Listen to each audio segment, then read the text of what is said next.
Hello, everybody. Good evening, good day, and welcome to all of you to the Ask Abhijit show. Today, we are doing episode 242. And I'm going to take questions that you all have asked in the comments, a bunch of those. And then, if there's time, I'll take questions from the live chat as well.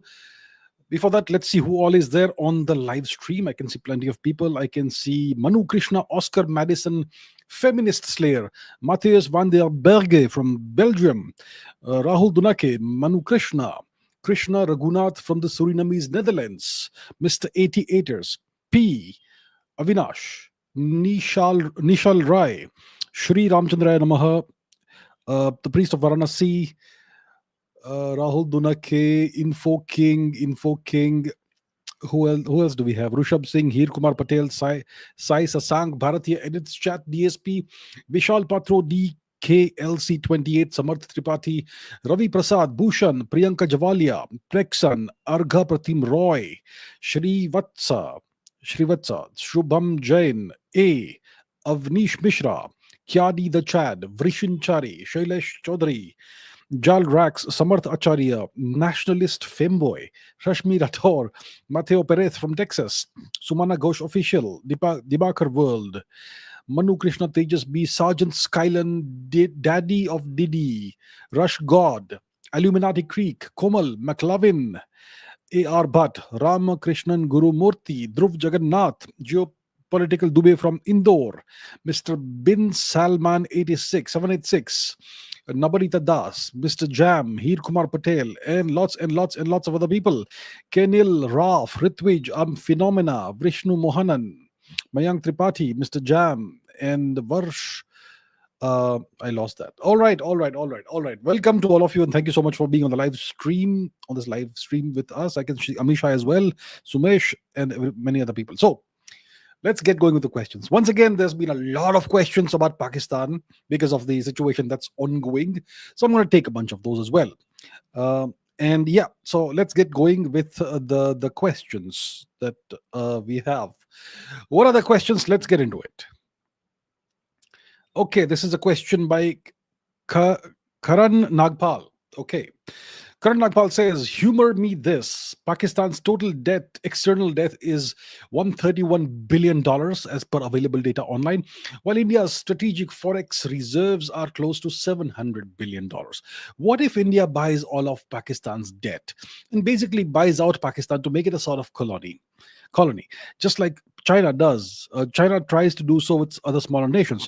This will already save us billions of dollars in army expenditure and help us stabilize the border. A friendly or vassal Pakistan will also open land routes to Central and West Asia, boosting overall economic strength of North India. Overall, sounds like a good investment. Is this the right way to look at things? Well, that's an interesting question. It's an interesting thought experiment, and I'm glad that people are thinking in creative ways. So, what if we do this? So, yeah, according to the latest information, let's assume that Pakistan's external debt is about $131 billion. Okay. So here's the thought that we, as in India, we buy all of that debt, and that turns Pakistan into a vassal. Can that work? So we have to understand, what does that $131 billion of debt actually represent? What does it mean? To whom does Pakistan owe this? So if you look at it, there's going to be several slabs of debt. First of all, there's going to be a bunch of debt to multilateral lenders like the World Bank, like the Asian Development Bank, like the International Monetary Fund, etc. I would say about 30% of Pakistan's external debt is to these multilateral lenders, these treaty-based institutions. Can India just buy this debt? No, we can't. Right? This debt that Pakistan owes to these organizations, institutions, etc., it cannot be traded like bonds. Without that institution's board approval, the World Bank's board has to approve it, the IMF's board has to approve it, the Asian Development Bank, its board has to approve it, and it typically doesn't work like that. So that 30% we can't buy. Then there's another slab of debt, about, let's say, 40%, which is owed by Pakistan to bilateral creditors, like the Saudis, like China, like the UAE, like Qatar. It's been borrowing money from all these nations. So these are bilateral arrangements. These are sovereign states. Let's say it's 40%. Okay, or let's say that 40% of Pakistan's debt is owed to these sovereign states. So can India buy this debt?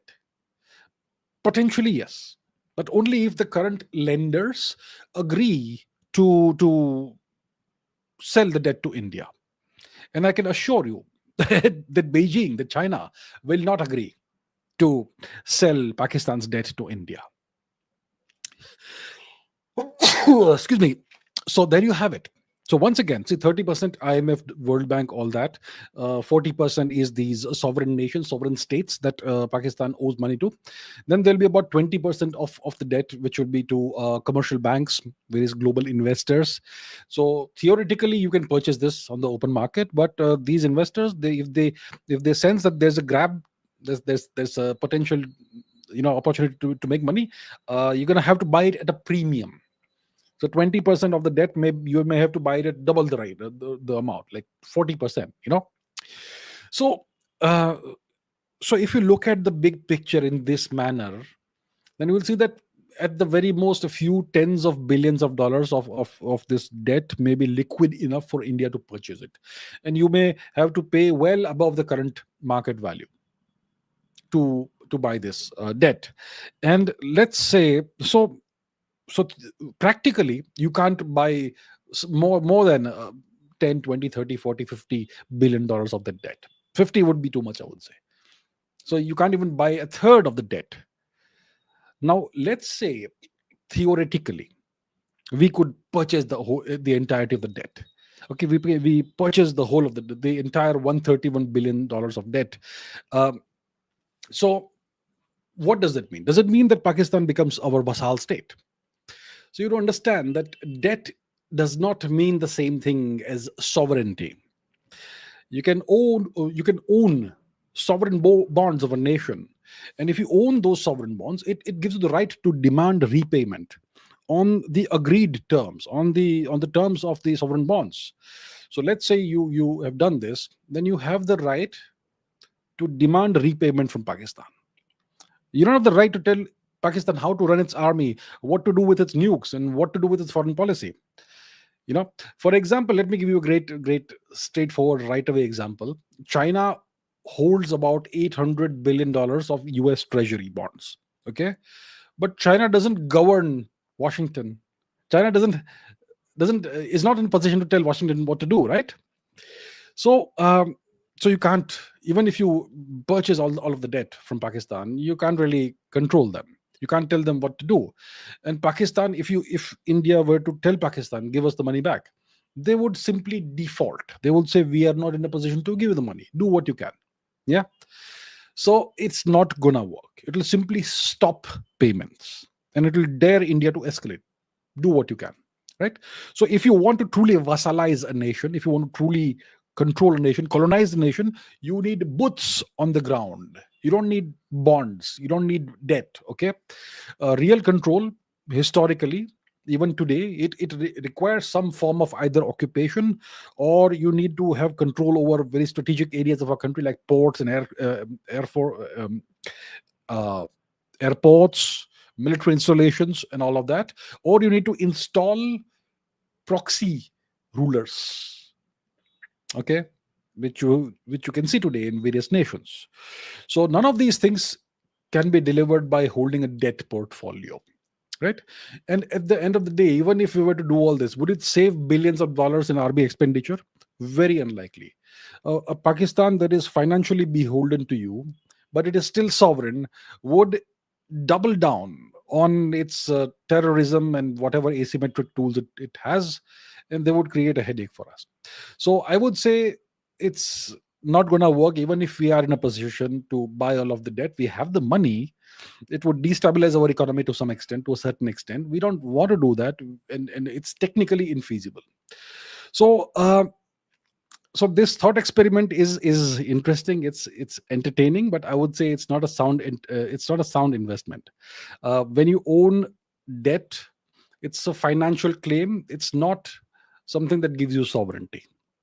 And If you attempt to buy Pakistan in this manner, it would deplete our hard earned reserves, resources, etc. It would to some extent destabilize our economy, and it would most likely not have any effect on the strategic risk we face from Pakistan. So, not a good idea.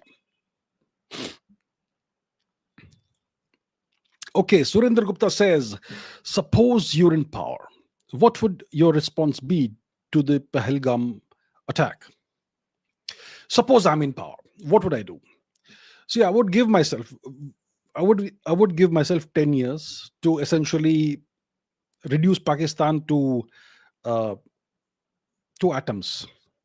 Not to atoms essentially, but I would give myself 10 years to have Pakistan essentially break up. So, what would I do? What steps would I take? First of all, I would take the step that has been taken, the abrogation or revocation or whatever you want to call it of the Indus Waters Treaty. And over the next 10 years, I would put the requisite infrastructure in place so that by the time the 10 years are out, we are in a position to completely stop the supply of even a drop of water to Pakistan. We should be in a position to completely dry out the rivers that flow from India into Pakistan. That's one thing I would do. So yes, the government has taken the right step, but now and we already have a bunch of projects, infrastructure projects, dams, etc., that are in various stages of completion in this region. We need to double down on that. So I would have definitely done that. What else would I have done? Um, I would, you know what I would do? I would talk to all the various multinational corporations that we have in India. All these companies like, Coca Cola, Pepsi, um, Pizza Hut, Domino's, KFC, Apple, all these companies, I'll tell them, you want to do business in India, you need to shut shop in Pakistan. You cannot operate in India if you want to also operate in Pakistan. Choose us. You are either with us or with them. You can't be in both places at the same time. So I would enforce a complete boycott of Pakistan, complete isolation of Pakistan. I would tell the world that our huge gigantic market is open for you only if you stop doing business in Pakistan. I would tell every single sporting board that if you want to do business with India, if you want access to the Indian market, you're going to stop doing business with Pakistan. This involves cricket also. I would tell every single cricket board, the ECB, the Australian board, whoever else there is, if you want access to the IPL, if you want access to India, if you want India to do business with you, to play cricket against you, with you, you're going to stop doing business with Pakistan. You cannot have a single Pakistani playing in your big bash league or whatever else. That applies to cricket, that applies to every other sport, every other event. So I would do everything that's possible, every lever that I have. We have tremendous amount of leverage in India. We don't realize it, how much we don't realize how much leverage we have by the consequence of being such a huge market, being such a huge population, and increasingly becoming a manufacturing power. We have a tremendous amount of leverage. So I would enforce the complete isolation of Pakistan. There will be a few nations who will want to do business with Pakistan. Let them do it, but they can no longer do business with us. So I would tighten the squeeze slowly, gradually, using all these means. I will give Pakistan no opportunity to start any war with India. I would give myself 10 years to completely squeeze, isolate, and finish Pakistan in 10 years. In 10 years, we should be in a position to stop the flow of all water to Pakistan. And then let's see what the economy does. And in the next 10 years, obviously, our economy needs to grow. It needs to be at least double of what it is today. Um, Hopefully, close to a $10 trillion mark. And then we'll see from there. So that's what I would do. I would not take recourse to in an emotional reaction and start bombing Pakistan. Maybe a little bit here and there would be okay, but I would not start a war against Pakistan. Pakistan has been doing this for far too long. They have bled us for decades, and it's time we end the terrorist nation. And of course, I would also tell various of our partner nations who do business with us and who trade with us and who want access to our market and so on, that you need to stop harboring Pakistanis on your soil. If We know that various Pakistani generals and politicians have families living in the West, I would start putting a squeeze on that as well. I would definitely, the objective will be to turn Pakistan into a complete pariah state, completely isolated state. That's the objective. So that's what I would do. That's what my response would be. It would be a cold, calculated, long, drawn out response. It would not be an angry, instantaneous response of bombing Pakistan and trying to turn Pakistan into Gaza. There are better ways see what we want to do is we want to win. We don't want to have revenge and uh, exult in temporary revenge. We want long term victory, and long term victory means no more Pakistan. We want to see Sindhu Desh. We want to see Balochistan free. We want to see Khyber Pakhtunkhwa return to Afghanistan, and so on. And eventually, long term, our border needs to be with Iran, somewhere in the Sindhu region. So that's victory. That is what constitutes victory for me. So I would give myself 10 years to do these things, and then from there we can take it forward. That's what I would do. I would not get all angry and react emotionally. Okay, Chiching says, why did our Indian government release water from the dam after suspending the Indus Waters Treaty? That's a good question. So we suspend or abrogate, or whatever the term is, we suspend, let's say, the Indus Waters Treaty, which means that now we don't no longer are required to let water flow into Pakistan, right? That's what we've done. And then apparently the news comes out, especially from Pakistan, that we are releasing large quantities of water into Pakistan. What does it mean? So you see, water can be used in two ways. You can hurt your enemy, you can hurt the terrorist nation, either by stopping the flow of water. That will hurt them because they'll start, um, they need water for agriculture and so on. So if you stop water, it hurts them. But you can also hurt them by releasing too much water, which can flood their agricultural land and cause various kinds of small, low scale damage and all that. So that's also a way of punishing, a way of hurting the terrorist nation. There are two ways of hurting the terrorist nation: by withholding water or giving too much water, which flows away and they can't stop. So the main thing we are doing is that we are now going to be an unpredictable nation. Pakistan will have no idea as to what's going to come next. That's what we are doing. So that's why sometimes we're going to stop water when the Pakistanis may need it, and sometimes we'll release a whole bunch of water as per our convenience. That's what we'll do. And we are no longer under any obligation to inform Pakistan in advance as to what we are doing. So that's why the government must have released water after suspending the Indus Waters Treaty. Fat Bob says, will India allow an entire country, that is Pakistan, to become a country under famine, where millions of Pakistanis will be on the brink of hunger? Does our dharma allow it?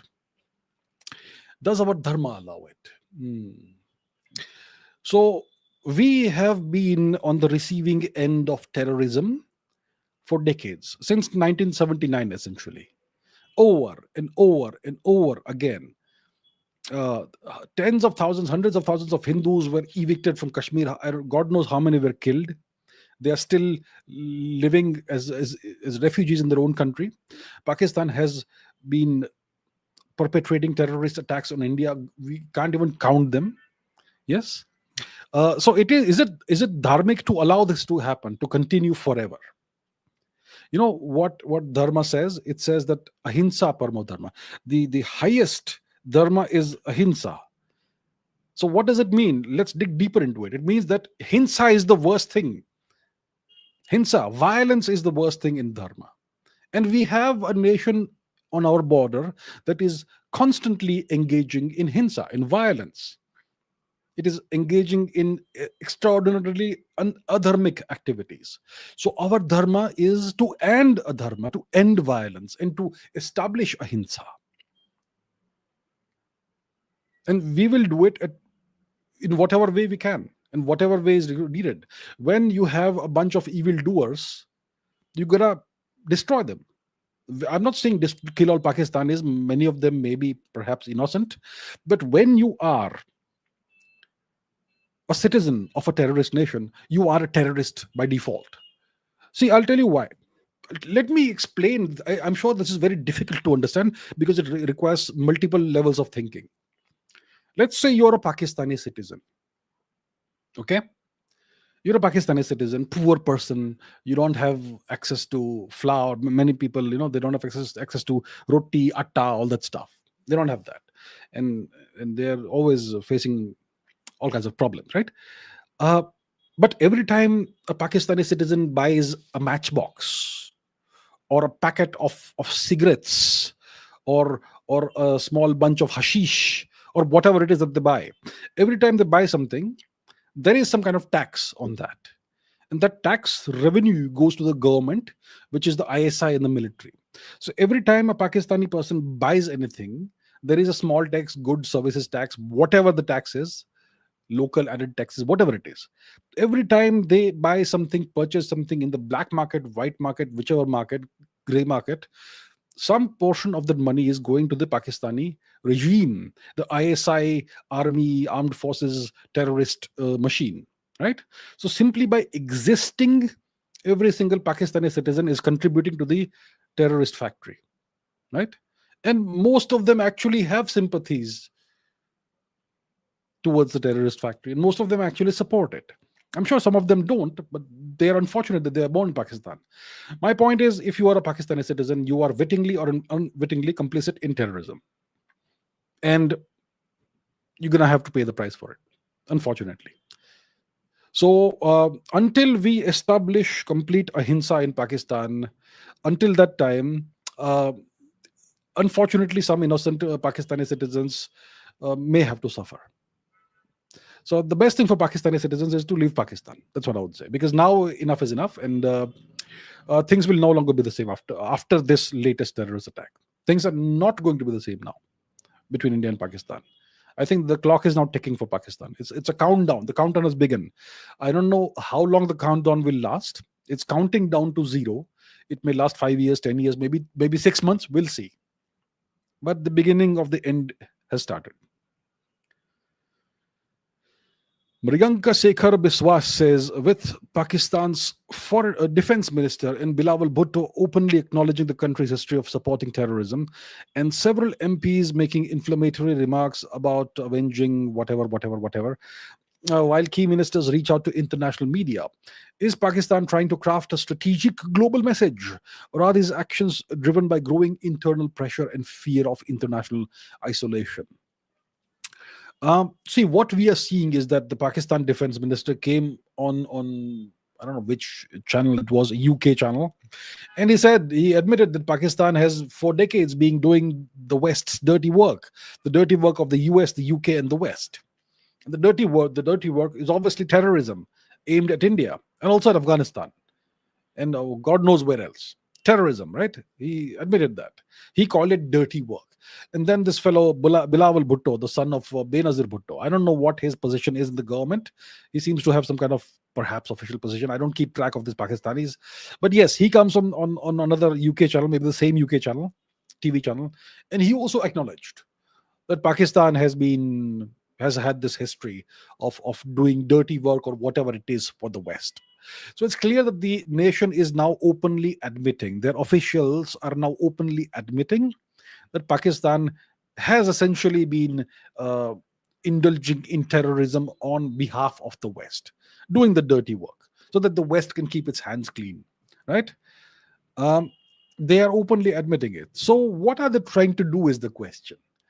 By admitting that you have been indulging in terrorism, you can't quite claim victimhood, right? Oh, we have been terrorists until now, but we also suffered from terrorism, and now that's all in the past. That's the kind of statement Bilawal Bhutto made in his typical asinine fashion. Um, that's what he was saying. You can't claim victimhood if you are admitting that you've been indulging in terrorism for decades. So what is Pakistan trying to do?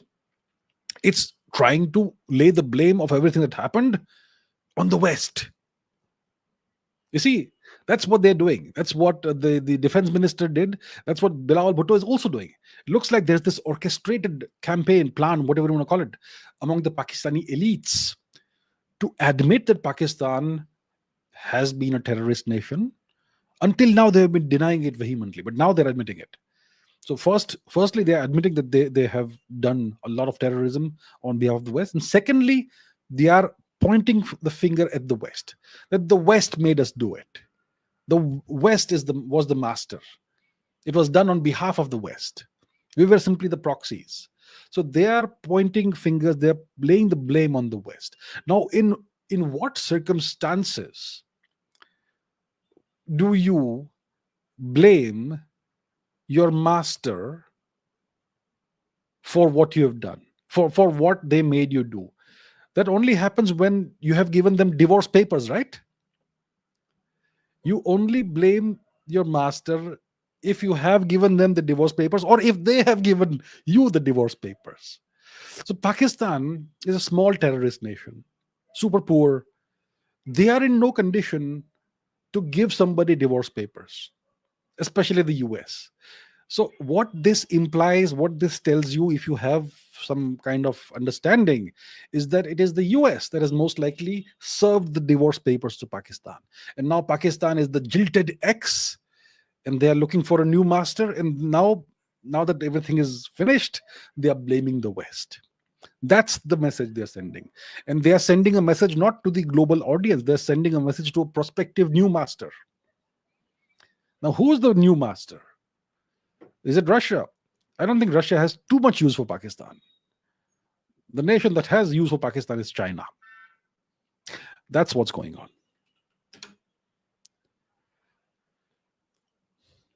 Pranay Paul says, with Pakistan now officially suspending the 1972 Simla Agreement, which formed the very basis for maintaining the line of control, are we witnessing the formal death of any pretension of peace? Given that the Simla Agreement was Pakistan's shield against India taking stronger actions in Pakistan-occupied Kashmir and elsewhere, does this now legally and diplomatically free India's hand to fundamentally alter the ground situation? How serious are the implications of this move? And could it actually backfire massively on Pakistan, opening the door for India to reclaim lost strategic space? Once we walked out of the Indus Waters Treaty, Pakistan had to save some face. So the only face-saving mechanism they could find was that, we will no longer recognize the Simla Agreement. Okay. So that's the Simla Agreement was something on paper. And it may be the basis for maintaining the line of control and whatever else it was. So Pakistan had to show its public and they had to show the world that they have taken some kind of they've done some kind of retaliation against India. So that's why they have suspended the Simla Agreement, and the Simla Agreement counts for nothing. It was supposed to be have certain clauses which the Pakistanis have never respected, right? I mean, all these decades of terrorism, was it respecting the Simla Agreement? So the Simla Agreement is now finished. Good that it's finished. It's a relic of the past. The Indus Waters Treaty is finished. Good that it's finished. But now that these treaties and everything, all of these things are finished, they're gone, they no longer stand, they're no longer tenable, valid, whatever. Does this legally and diplomatically free India's hand to fundamentally alter the ground situation, as in alter the lines on the map? Legally, look, yes, I suppose it does, diplomatically, legally, but at the end of the day, you can do it only if you're strong enough to do it. And I would say, I think it's still a little too early to start changing the lines on the map. I think as of today, today is what date? Today is the 3rd of May, right? So today is the 3rd of May, 2025. I think there is a significant chance that in the next 7 to 15 days, there could be some military action taken by India against Pakistan. I think there is a 50 to 70% chance that in the next 2 weeks, there will be military action by India against Pakistan. I think there is a chance, significant chance, better than 50% chance. But even if we take military action, it will not be a massive change of the border. It will be a slap on the face of Pakistan and some kind of military defeat. That's what will happen. It won't be a major military operation. It'll be a pulse pause war, maximum 72 hours, and then unilateral pause, that sort of thing. Uh, so whether the Shimla agreement holds or not doesn't matter. If the leadership in India decides that we need to take certain actions, we'll take it anyway. Um, See, what will really massively backfire on Pakistan is, first of all, the rise of India as a great power, as a great regional power at least, uh, and secondly, their track record of decades of terrorism. That's what will massively backfire. Once you do such things, once you do so much terrorism against all your enemies, neighbors, Afghanistan, India, even Iran doesn't like Pakistan, then your position becomes untenable. The moment your neighbors get a chance, they're gonna give it back to you. They're gonna pay you back with interest. So like I said, it's a matter of time now for Pakistan. It's a matter of time. What they've done in the latest terrorist attack, that is the straw that broke the camel's back. There's no going back for Pakistan now.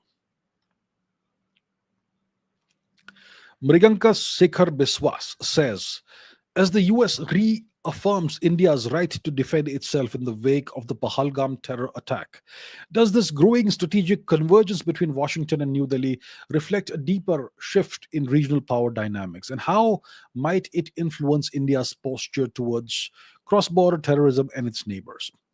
Look, first of all, we don't need any any certificate from from the US or anybody else that we have the right to our self defense. All right, first of all, we don't need that. But yeah, very nice of the US to say that. What does this mean? It means nothing. It's possible that privately they may be pressurizing India not to take any action, not to take any military action. In public, they'll say nice things. Or maybe in private also, they may be telling India to go ahead if you want to. So we don't know what's happening behind the scenes. So diplomacy has two faces. One is the public face, one is the private face. In public, you say nice things. In private, it's a whole different story. You can imagine what happens in private, in diplomacy. It's a very different world in private. Um, so yeah, the US has made these public statements. Various US officials have said that they stand with India. Various world leaders from various parts of the world have said that. Even the foreign minister of Iran said that. I don't know if the Chinese have said anything, but and so on. So there's a lot of support for India. The US has expressed support. Uh, does this mean that there's a growing convergence between India and the US? It looks like there is growing convergence between India and the US, and there are external reasons for that. Uh, China is an issue. So, look, some of you may say that China has been doing its best to engineer some kind of rapprochement with India. The past year or so, they have been saying nice things, and there has been some kind of de-escalation on the India-Tibet undemarcated border, all of that. So yeah, there's been these events the past year or so, and there have been outreaches by China to other Indians also in various domains, privately, publicly, wherever. The Chinese have explored various alternatives and options with India, uh, and tried to see whether there can be rapprochement. And we are obviously amenable to a rapprochement. We don't want tensions on the border, but it's true that the Kailash Mansarovar Yatra is starting now. It's almost about to start apparently, and lots of confidence building measures are going on. But the fact is that there are still tensions on the India-Tibet border. There is still kind of a standoff situation to some extent, not as much as in 2020 for sure, but you know, satellite imagery tells you that the Chinese are building more and more infrastructure on their side of the India-Tibet border. So they are actually strengthening their infrastructure and their military presence and posture on the border. So it's kind of, you know, saying one thing, doing the other. Um, so that, what does it tell us? It tells us that we have to be forever vigilant when it comes to China. And as long as China holds Tibet, it's going to be a constant problem for us, especially as long as China is 3, 4 times more powerful than us as it is today. So when you have that situation, it is natural that you will seek external friends. Let's say there are no friends in geopolitics, but let's call the term friends. So which external friends can we look at, or partners can we look at? Uh, the natural partner historically has been Russia, but Russia is in a peculiar situation right now where it's very, very heavily dependent on China. So Russia, and even if it were not dependent on China, it Russia was never going to be in a position to come to India in India's support if there's an India-China war. So Russia is out of the question. So who else is left? There's no other bigger power left except for the US.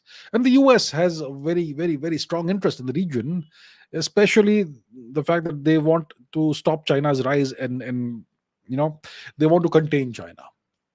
So it makes sense for us to work with them. Now, we don't want to contain China. We don't have anything against China's rise. We just don't want to be in a position where China can, attack us militarily. So we have to be careful, we as in India, not to become pawns, not to become a big pawn on a geopolitical chessboard. We need to have our own autonomy, our own strategic autonomy, and we're going to ensure that happens. But we're going to work with the US to whatever extent is possible, wherever we have convergence of interests. So that's what's happening. And the US also needs India in a variety of ways. They are decoupling from China very rapidly. Their trade with China has gone down to nearly zero, more or less. And they need another place where they can have things manufactured. So the only nation that can replace something of the size of China is something of the size of India. So India is increasingly important. And so it makes sense for them, for the US, to support India in various ways. So there is this growing, increasing strategic convergence between Washington and New Delhi, and it does reflect this deeper shifting of international global power dynamics, not regional, but global power dynamics. And how might this influence India's posture towards cross-border terrorism and its neighbors? Look, we have no issue with any neighbor. As long as they leave us alone, we leave them alone, and we want to be friends with everybody. And when it comes to certain neighbors, we have the most, historically, we have had some issues, but when it comes to neighbors like Sri Lanka, when it comes to neighbors like Nepal, we have essentially no issues. It's only neighbors like Pakistan and increasingly East Pakistan of late, and Maldives at times, that we've had issues. So as long as the neighbors don't create any trouble, we we have always left them alone, right? More or less, more or less. There have been issues in the past at times when certain Indian governments have taken very stupid, very, very counterproductive actions. But okay, we'll not discuss that here because it's not relevant. So our posture towards cross-border terrorism is gonna get harder and harder now. We're gonna be less tolerant of cross-border terrorism. Uh, if another big incident happens now, like what happened in Pahalgam, I can assure you it's the end of the world for Pakistan. So we are going to be extremely intolerant now of cross-border terrorism, and it's high time we adopt that posture. Okay, Mriganka Shekhar Biswas says, does the deportation of a significant number of Pakistani women residing in India, some even married to Indian security personnel, highlight a growing national security concern, or is it a reflection of deeper systemic vulnerabilities in border and identity verification protocols? And Pranay Paul says, with Gujarat police bravely detaining over 1,000 illegal Bangladeshis, Pakistanis, Rohingyas, many of whom had created fraudulent documents through whatever place, how serious is the internal security threat posed by this scale of infiltration? While the Gujarat police's work is commendable, isn't it clear that these numbers are still just the tip of the iceberg and far from enough to fully clean out the threat? From a national security perspective, how urgently must India act, not just against the infiltrators, but also against the political and logistical networks enabling this demographic insecurity assault? Yes. So after the Pahalgam terrorist attack by Pakistan, India revoked all the visas given to Pakistanis and said that they have 48 hours to leave the country. And for those who had come across the Atari or whatever, Vaga or whichever border point, they were given a week or so to leave from the same place. And then there was some kind of a crackdown within certain parts of India on Pakistanis who had been overstaying their visas illegally, and thousands of them were discovered and rounded up. And in Gujarat, apparently, more than 1,000 illegal infiltrators, Bangladeshis, Pakistanis, Rohingyas, were rounded up, detained, or whatever. The question is, you know, when the government issues the order to round up the illegals, the authorities are able to find them so quickly, right? Incredibly fast, as if they know exactly where they are. So if it's known where these people are staying and they're illegals, why have they been allowed to stay in India for so long? There are millions of illegal Bangladeshi infiltrators all across India. It's an open secret. In 2014, the official number given by the government was 50 million in 2014. Today, it must be 100 million, possibly. I'm speculating, possibly. Why is no action being taken against these illegal infiltrators? Why are they not being deported? It looks like the government authorities know where these people are and who are illegals. They know it. And when such a terrorist attack happens, they will push out a few thousand Pakistanis. How come these Pakistanis were living in India all these years? Some of them were living since 1965. They have discovered like 80,000 Pakistani women married to Indians and living in India, but still holding Pakistani passports. They have discovered Pakistani infiltrators who served in the Jammu and Kashmir police allegedly and who had been living for decades. Is India a sovereign nation or is India a joke of a nation? And okay, the Gujarat police has detained, let's say, 1,000 of these illegal infiltrators. They detained them. Have they been deported or were they rounded up? And then what happens with them? It came in the news that these people have been rounded up. Okay. Were they expelled out of the country? What happened after they were rounded up is my question. And apart from Gujarat, I can assure you there are millions of these illegals all across the country. Why have other states not taken any action? I think the question of illegal infiltration is not a state subject. I think the central government has to take the lead in this. So I think it's what we have seen is merely the tip of the iceberg. It is a gigantic national security threat. Imagine the Indian taxpayer paying for 100 million illegal infiltrators who hate the country, who are serving in the in allegedly in police forces and God knows where else. Some of them said on camera that they have been voting. They have cast their vote in India. How does a Pakistani get to vote in India? It's high time the government takes this very seriously and cleans the nation out from inside. I mean, it's mind-boggling the level of dysfunction the Indian government has. That we are so deeply penetrated by people who hate us, by our enemies, who are enjoying the privilege of living in India while working against the country. It's incredible, incredible. I just don't know what to say. I have no words to express how outraged I am, and I hope you all are also outraged. Incredible. And what's the question that was asked? Is it a reflection of deeper systemic vulnerabilities in border and identification protocols?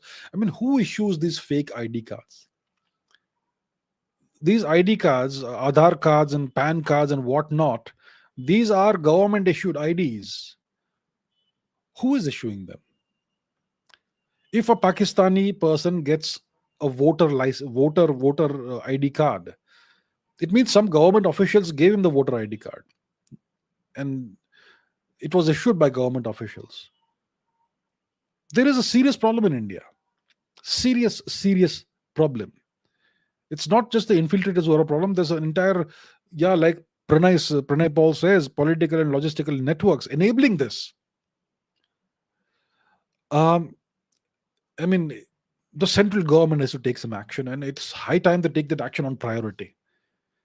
Now that we are cracking down on Pakistan, it's time to crack down on the Pakistanis and Bangladeshis and Rohingyas and cookies and whoever else are illegally squatting on Indian territory. All these illegal invaders and infiltrators. Evict them all. Deport all illegals. Enough of this.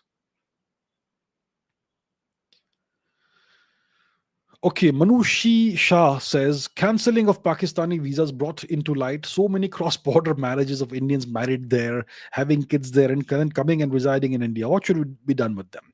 Sun Moon 0877 says, how come the government just sent off illegal immigrants who lived here for almost 2 decades? And the worst part is that they cast their votes in India. Why did the government send them back without any punishment? Will they send off any Pakistanis and not Bangladeshis, not Rohingyas also? Yeah, that's good questions. Okay, let's say, yeah, so first of all, I don't know how many, 80,000 cross border marriages. Pakistani women married to Indians here and living here, having kids here, but holding Pakistani passports. And Indian women marrying in Pakistan, but bringing their kids here. I don't know what kind of an absolute mess this situation is. It looks like we have no border at all. Free for all. Come, do whatever you want. It looks like that.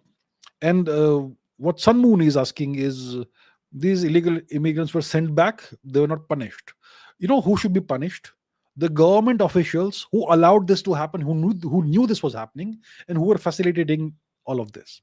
They should be punished. It's not the Pakistanis' fault that they were allowed to live here. It's our job, it's our government's job to do their due diligence and ensure that there are no foreign illegal infiltrators living in India.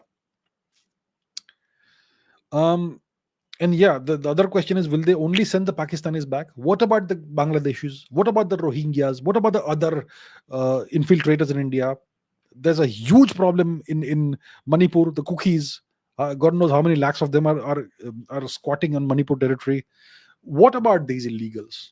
Is India a dharamshala, like they say? Anybody can just come in and do whatever they want.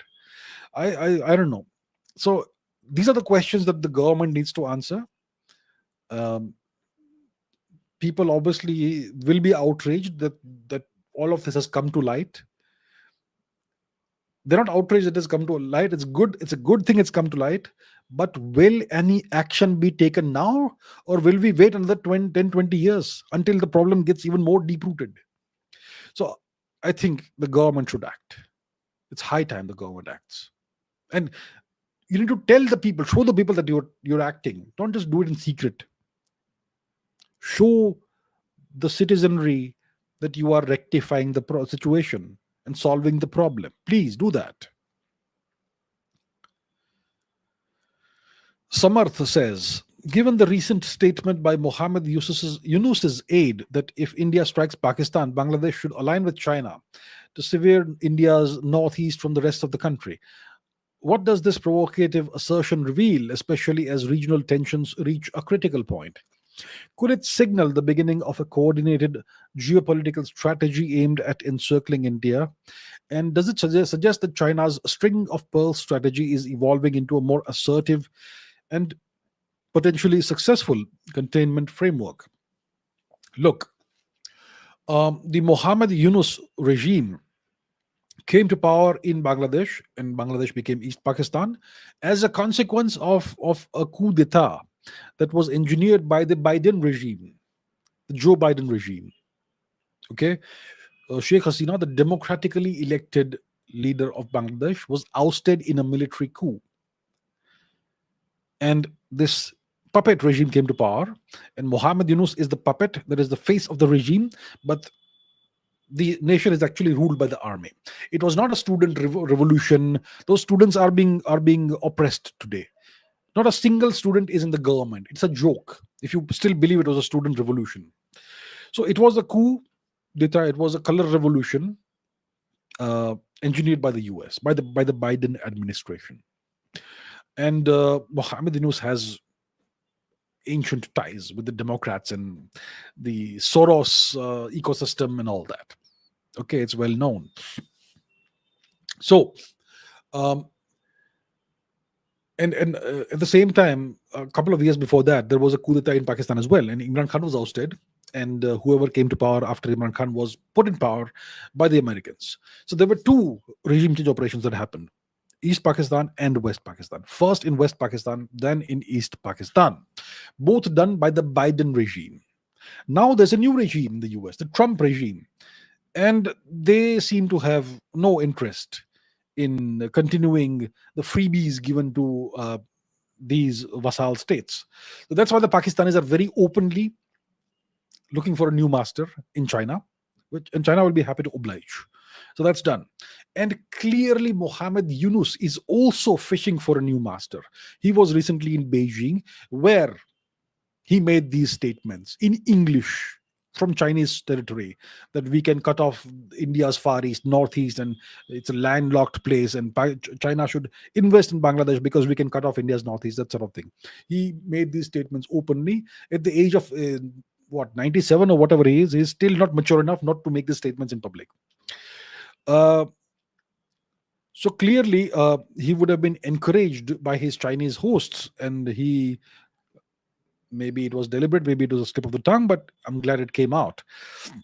So, so it looks like we have two vassals, which used to be American vassals, which will now be Chinese vassals. And what this tells you is that the Mohammed Yunus regime is very deeply anti-India, and if they get a chance, they'll be very happy to unleash trouble in India's Far East. Anyway, we already have enough trouble in the Far East because of Project K, Cookie Land for Christ, which was another pet project of the Biden regime, and then the deep state in the US. So what does this mean? It means that the Chinese may get involved in Bangladesh now. And look, the string of pearls strategy was something from the 1990s and 2000s, and obviously it evolves. And the Chinese would obviously love to encircle India, to contain India, but it won't be that easy. It won't be that easy because India is no longer a nation that just takes things passively. India is proactively shaping its own neighborhood itself. So it's gonna be a tug of war kind of situation. But it looks like the Chinese are now going to be involved in East as well as West Pakistan. And Mohammed Yunus and his regime, they are very strongly anti-India. By now, it should be evident to everybody. Right. Mriganka Shekhar Biswas says, if Pakistan were to launch nuclear missiles in a desperate escalation, would India's advanced air defense systems like the Prithvi air defense, the advanced air defense, the S-400, etc., be capable of intercepting and neutralizing those threats mid-air? Or would such a situation expose critical gaps in overall nuclear deterrence stability of nations across the world with similar defense systems? Look, let me tell you something. The North Koreans have pretty capable ballistic missiles. They have ballistic missiles that can reach essentially any part of the US from North Korea. And I can assure you that apart from a few American cities, most of the cities are setting ducks. If they were to hit Hawaii, there's nothing the Americans can do to stop the missile from hitting Hawaii. If they were to try and hit, let's say, some interior part of the US, they'll be successful. The Americans will probably be able to successfully defend places like Washington, D.C., New York City, the major cities. They'll be able to defend them because they have adequate defenses, anti-ballistic missile defenses there. But the US is a continent-sized nation, and most of it is not going to be defensible. That's what you have to understand, because anti-ballistic missile defense systems are essentially point defense systems or small region defense systems. For example, let's take the example of the Israeli Iron Dome. The Iron Dome system can defend a small territory roughly the size of Israel, and even that's not infallible. It's simply a mathematical thing. If you want to breach the defenses, let's say the Iron Dome system can has X number of missiles, anti-missile missiles that they can launch. All you have to do is launch one more than X. And that's it. You penetrated it. Sometimes you may have these laser systems, so you can take out incoming missiles by laser.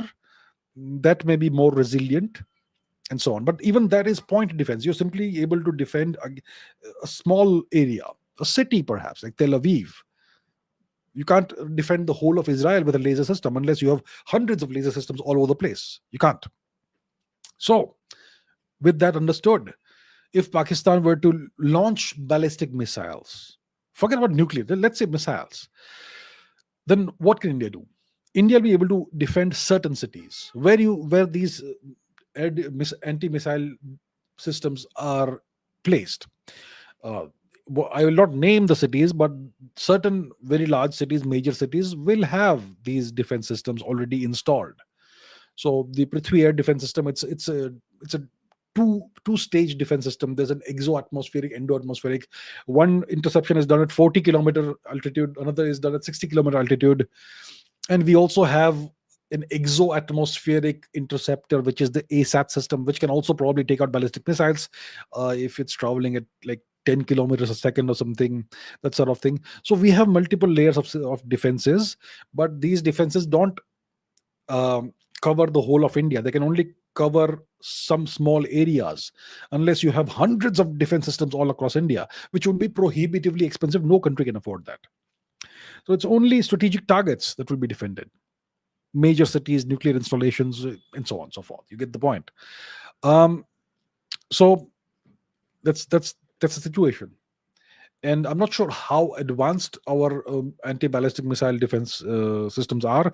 We have been testing them and developing them since the 2000s. I'm sure they're in pretty advanced stages of development and pretty advanced capabilities, I'm sure. And we also have the S-400 system, which is not primarily an anti-ballistic missile defense system. It's a defense system that is designed to take out incoming aircraft and possibly cruise missiles and perhaps ballistic missiles of a certain quality, or maybe short to medium range ballistic missiles. Perhaps it depends. And even the Prithvi air defense and all will be able to take out ballistic missiles of certain classes. And the actual capabilities of these defense systems are obviously classified. They are not known to the public, and that's how it's supposed to be. So the point is, any anti-ballistic missile defense system is at best something that can defend a small area against ballistic missile attack. It can't defend the whole of the country. We have a subcontinent sized nation. You can't defend the whole of it. That's just the deal. Right. Okay, next question is by Mr. 88ers. The government of India has announced that they will do a caste census in the next population census. Reservation in the private sector is almost inevitable now.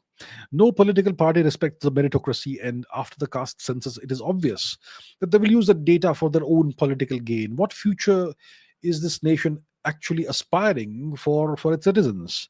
Is it even ideal for a responsible taxpayer of this nation to stay in this apartheid state? Okay, so there's been this announcement by some, I don't know which minister, that whenever the next census happens, they're gonna include caste in that. So they're gonna collect caste data information in the next census.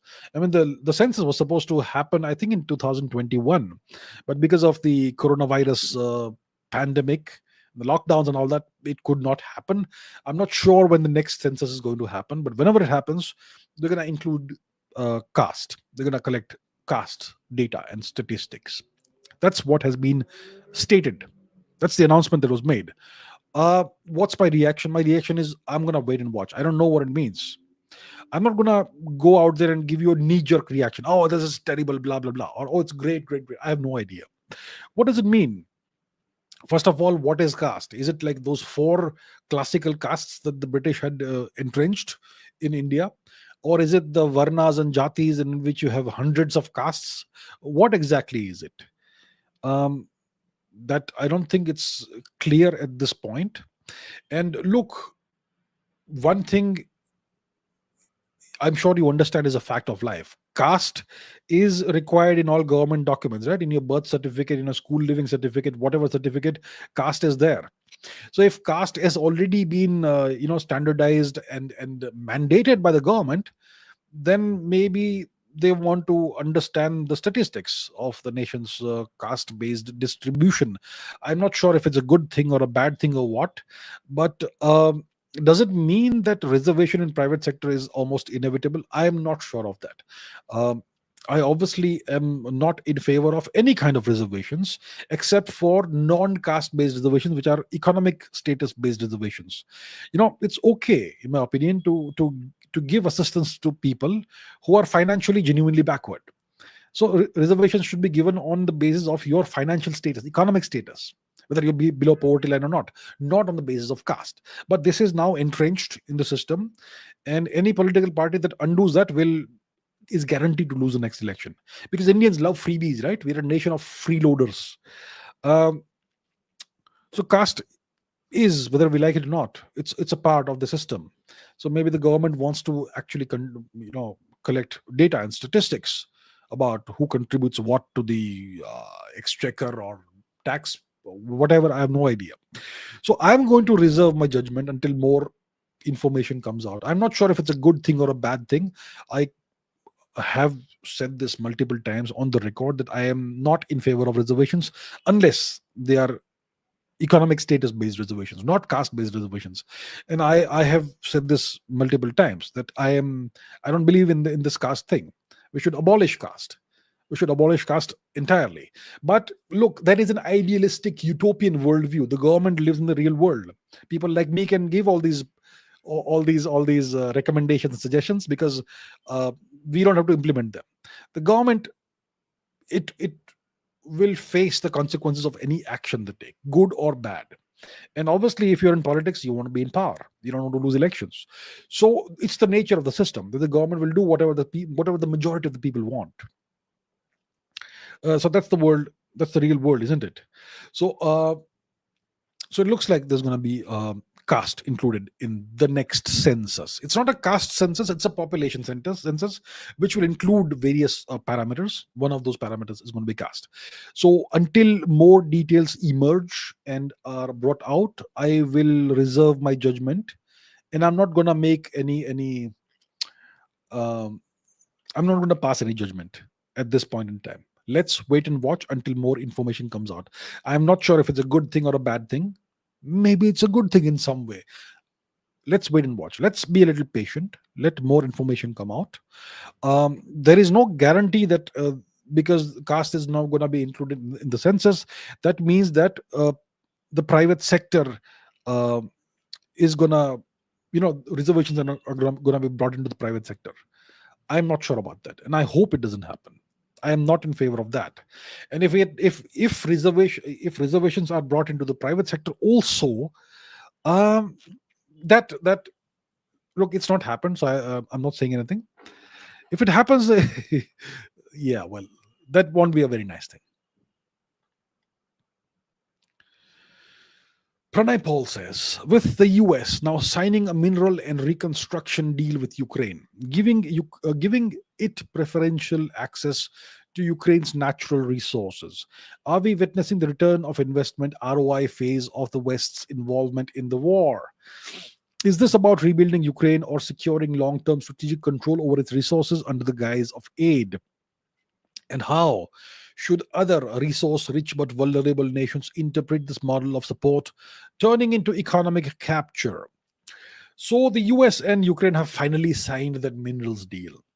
That deal was supposed to be signed the day Zelensky visited Washington. But Zelensky had other ideas, and there was a public fight on live TV that Zelensky undertook against Trump and Vance and whoever else, and the deal was not signed at that point in time. And now, finally, after some water has flowed under the bridge, the deal was signed, I believe, yesterday or the day before, just in the past 48 hours, sometime like that. And it's a revised deal. It's not the same deal that was supposed to be signed when Zelensky was in Washington. It's a revised deal. The Ukrainians have pushed back against the Americans, and they have extracted some concessions from the Americans. So let's see. In case you want to see, let me put that on the screen, and let's quickly take a look at what this deal is like. Roughly, let's take a look roughly at what this deal is like. Let me remove this from the screen. So the US and Ukraine, this is from CNN. The US and Ukraine signed critical minerals deal after months of tense negotiations, and this came out on the 1st of May. Today is the 3rd of May, so past 48 hours. Yes. So the US and Ukraine have signed an economic partnership agreement that will give Washington access to Kiev's mineral resources in exchange for establishing an investment fund in Ukraine. The US and Ukraine have been okay, they've been trying to hammer it out. Compared to earlier drafts, the final agreement is reportedly less lopsided in favor of the US and is not as far reaching. It stipulates that future American military assistance to Ukraine will count as part of the US investment into the fund rather than calling for reimbursement for past assistance. Okay, that's good. All that. What else? Among the terms of the agreement are full ownership and control of the resources staying with Ukraine. So Ukraine retains full ownership and control of the resources. It doesn't automatically start belonging to Washington. All resources on our territory and in territorial waters belong to Ukraine. It is the Ukrainian state that determines what and where to extract. Subsoil remains under Ukrainian ownership. That's established in the agreement. Um, the details of the agreement have not been made public. Ukraine's prime minister said that the deal will not include assistance provided before its signing, which means that whatever money and arms, all that the Americans sent to Ukraine, that is not to be considered as a debt that Ukraine has to repay to the US. And so on. So yeah, it's a much better deal than before. And it doesn't give Washington complete ownership of half of Ukraine. Zelensky had complained that the previous deal was essentially signing away ownership of Ukraine to the US. And this seems to be different.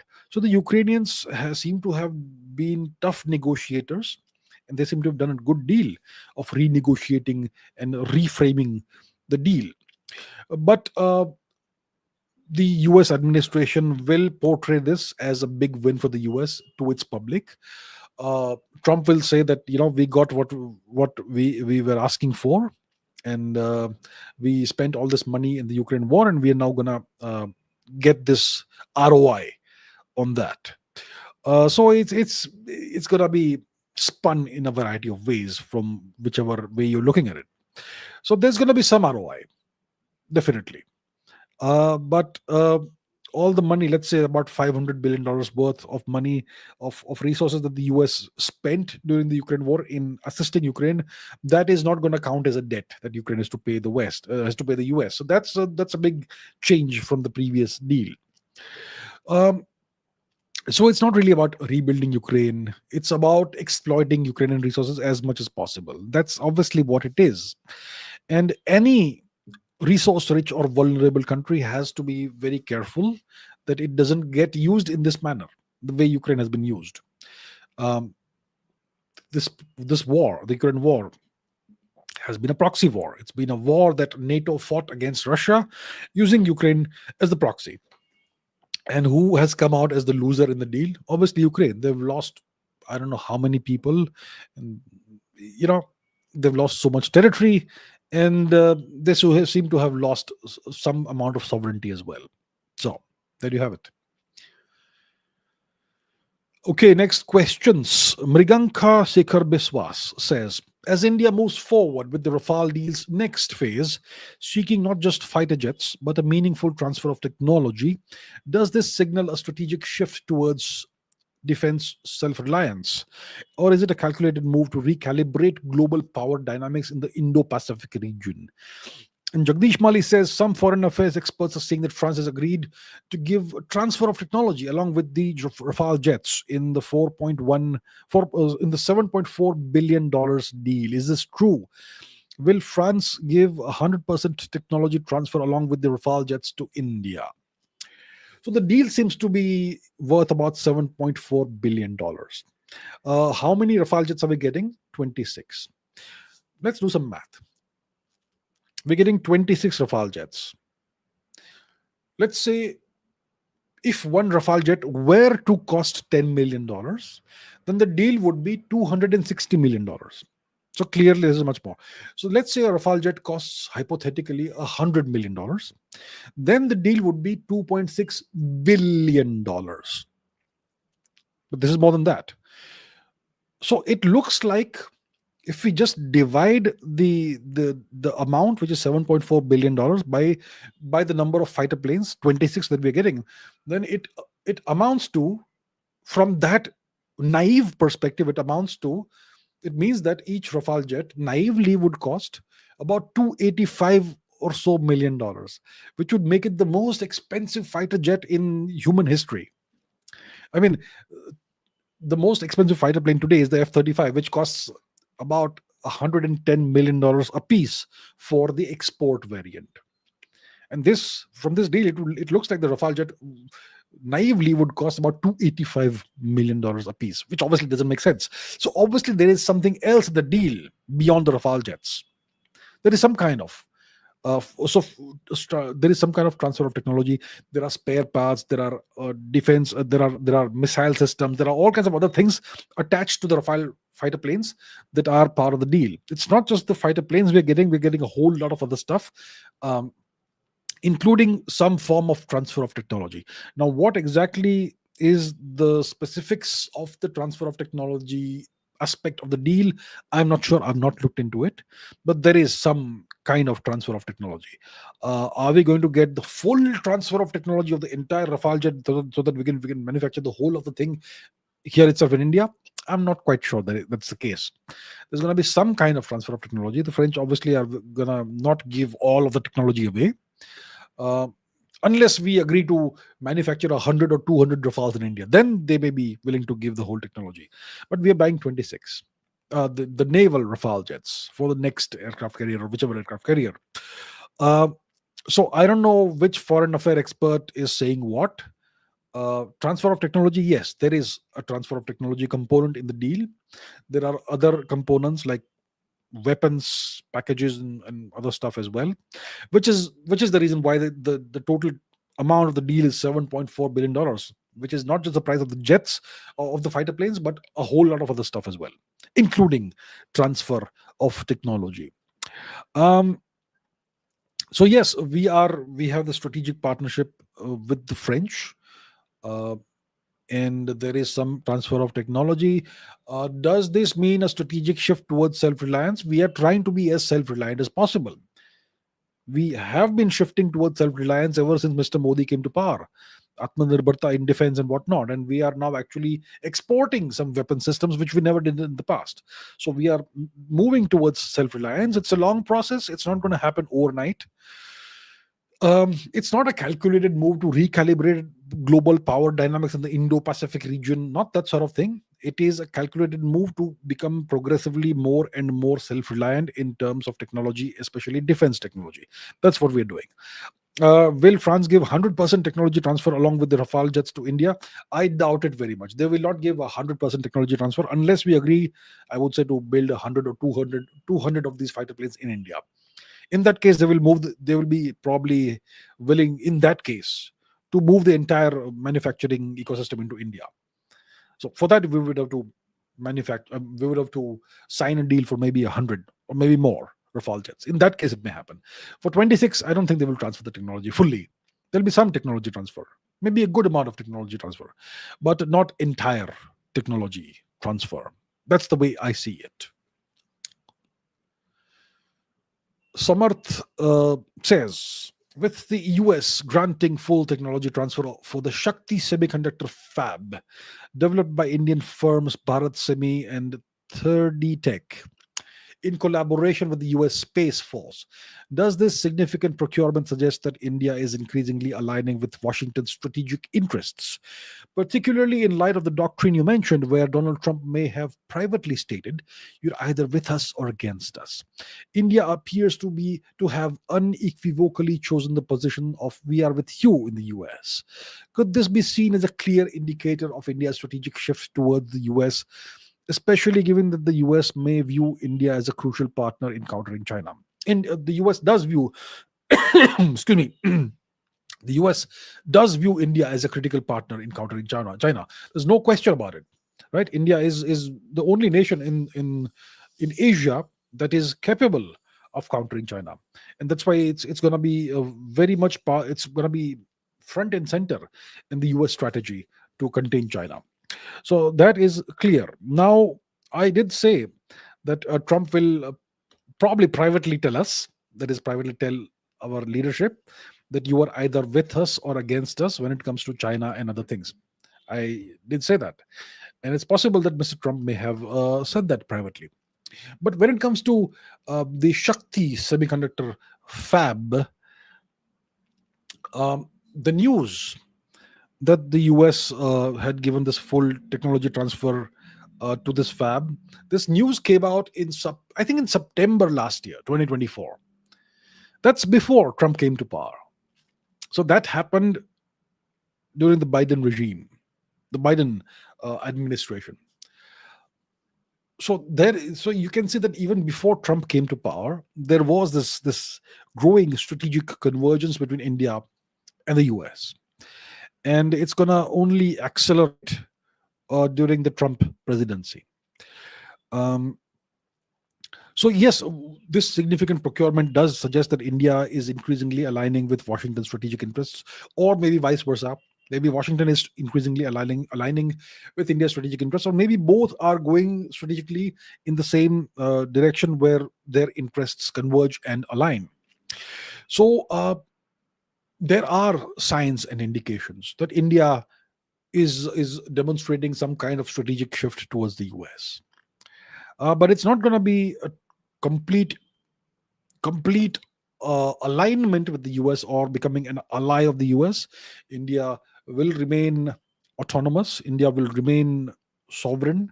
India will have its own interests, and everything uh, that we do with the US is going to be negotiated probably on a case by case basis.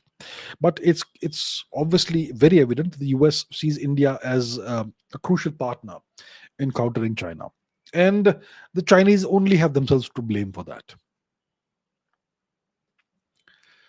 Okay, Kumar says, with Iran's uranium enrichment now approaching weapons grade levels, and recent US diplomatic overtures stalling, what are the most likely scenarios for the 2025 US Iran negotiations, and which key indicators should we monitor to anticipate each outcome? It's a good question. For that, I'm going to have to go to my Twitter account. I'm going to just put a tweet on the screen that I had tweeted some time ago about this very matter. Let me just give me a second. I'll put that on the screen very rapidly. Okay, let's bring this on the screen. That's my tweet from a while ago, and that essentially answers your question. So this is a tweet of mine from, what's the date? April 19, 2025. So that's about a couple of weeks ago I put it out. And I said that there's a high possibility of a stalemate. The US has adopted a maximalist stance. The US insists that Iran fully dismantle its nuclear program and all of its enrichment facilities. You cannot enrich uranium. That's what the US says. And Iran obviously refuses to budge on its red lines. Iran says that its enrichment rights are non-negotiable. So the most likely outcome, I said on April 19, is that there will be no agreement. There'll be a prolonged impasse, assuming that neither side is willing to make any major concessions. Obviously, neither side will make major concessions. Impact: no sanctions relief for Iran. And a less likely outcome is that there can be an interim deal or some kind of de-escalatory understanding only if cooler heads and creative diplomacy prevail, which have not prevailed. So that's the deal. So I had laid it out on April 19 what was going to most likely happen.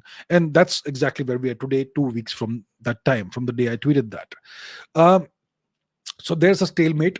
There is an impasse. Uh, Recently, I think today or yesterday or whatever it was, the news came out that the Iranians have cancelled or postponed the next round of negotiations, which was supposed to happen whenever. So they have cancelled that or postponed that.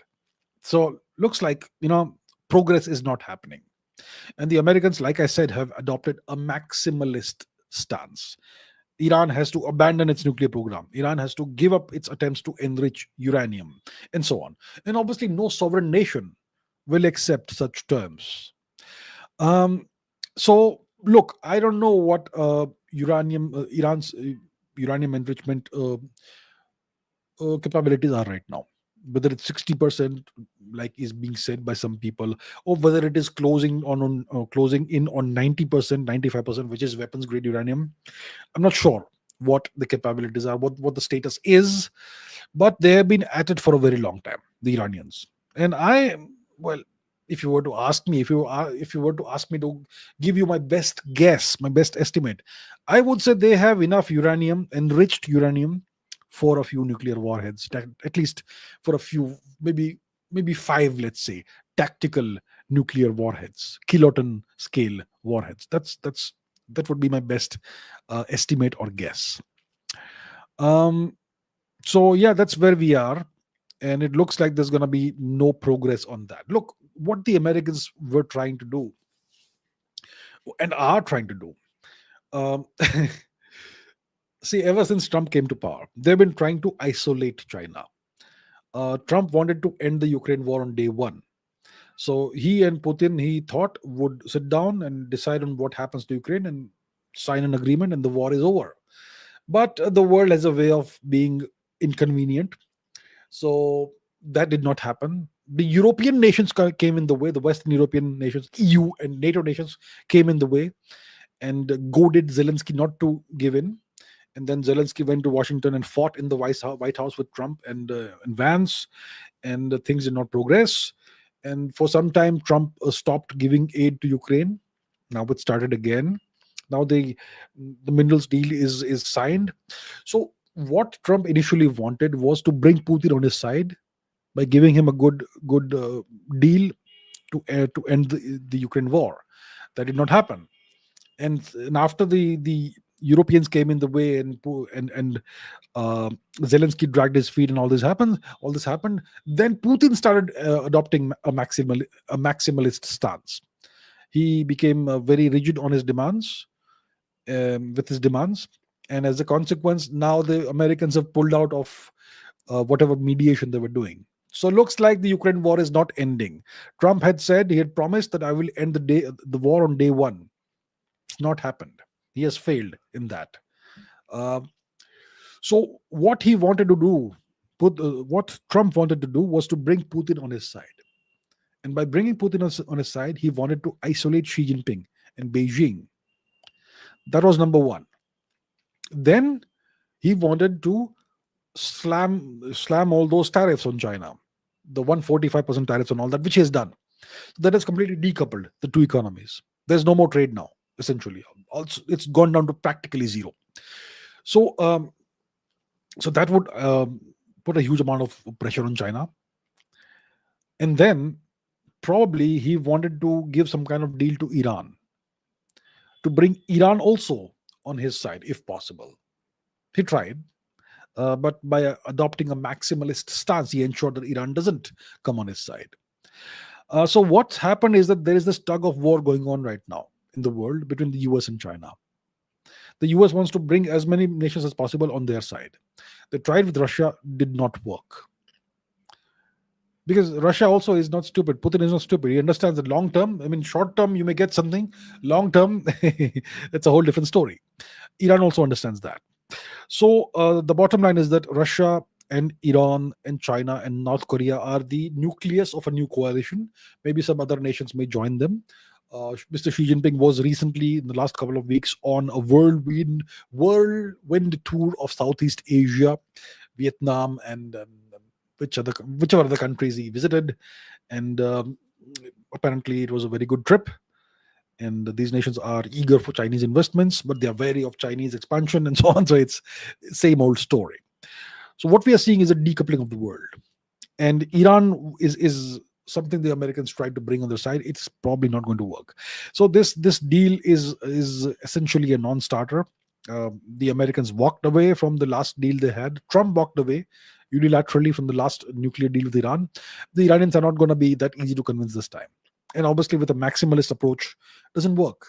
If you are, uh, pointing a gun at somebody and then saying let's negotiate, doesn't work. So yeah, that's the way it's going to go. Okay, 4 Krishnan says, why are American missionaries hell bent on converting East Asia as seen in Korea, Nepal, and parts of China? Are the Chinese and Japanese aware of this? Why are these two cultural Asian powers not taking any covert actions?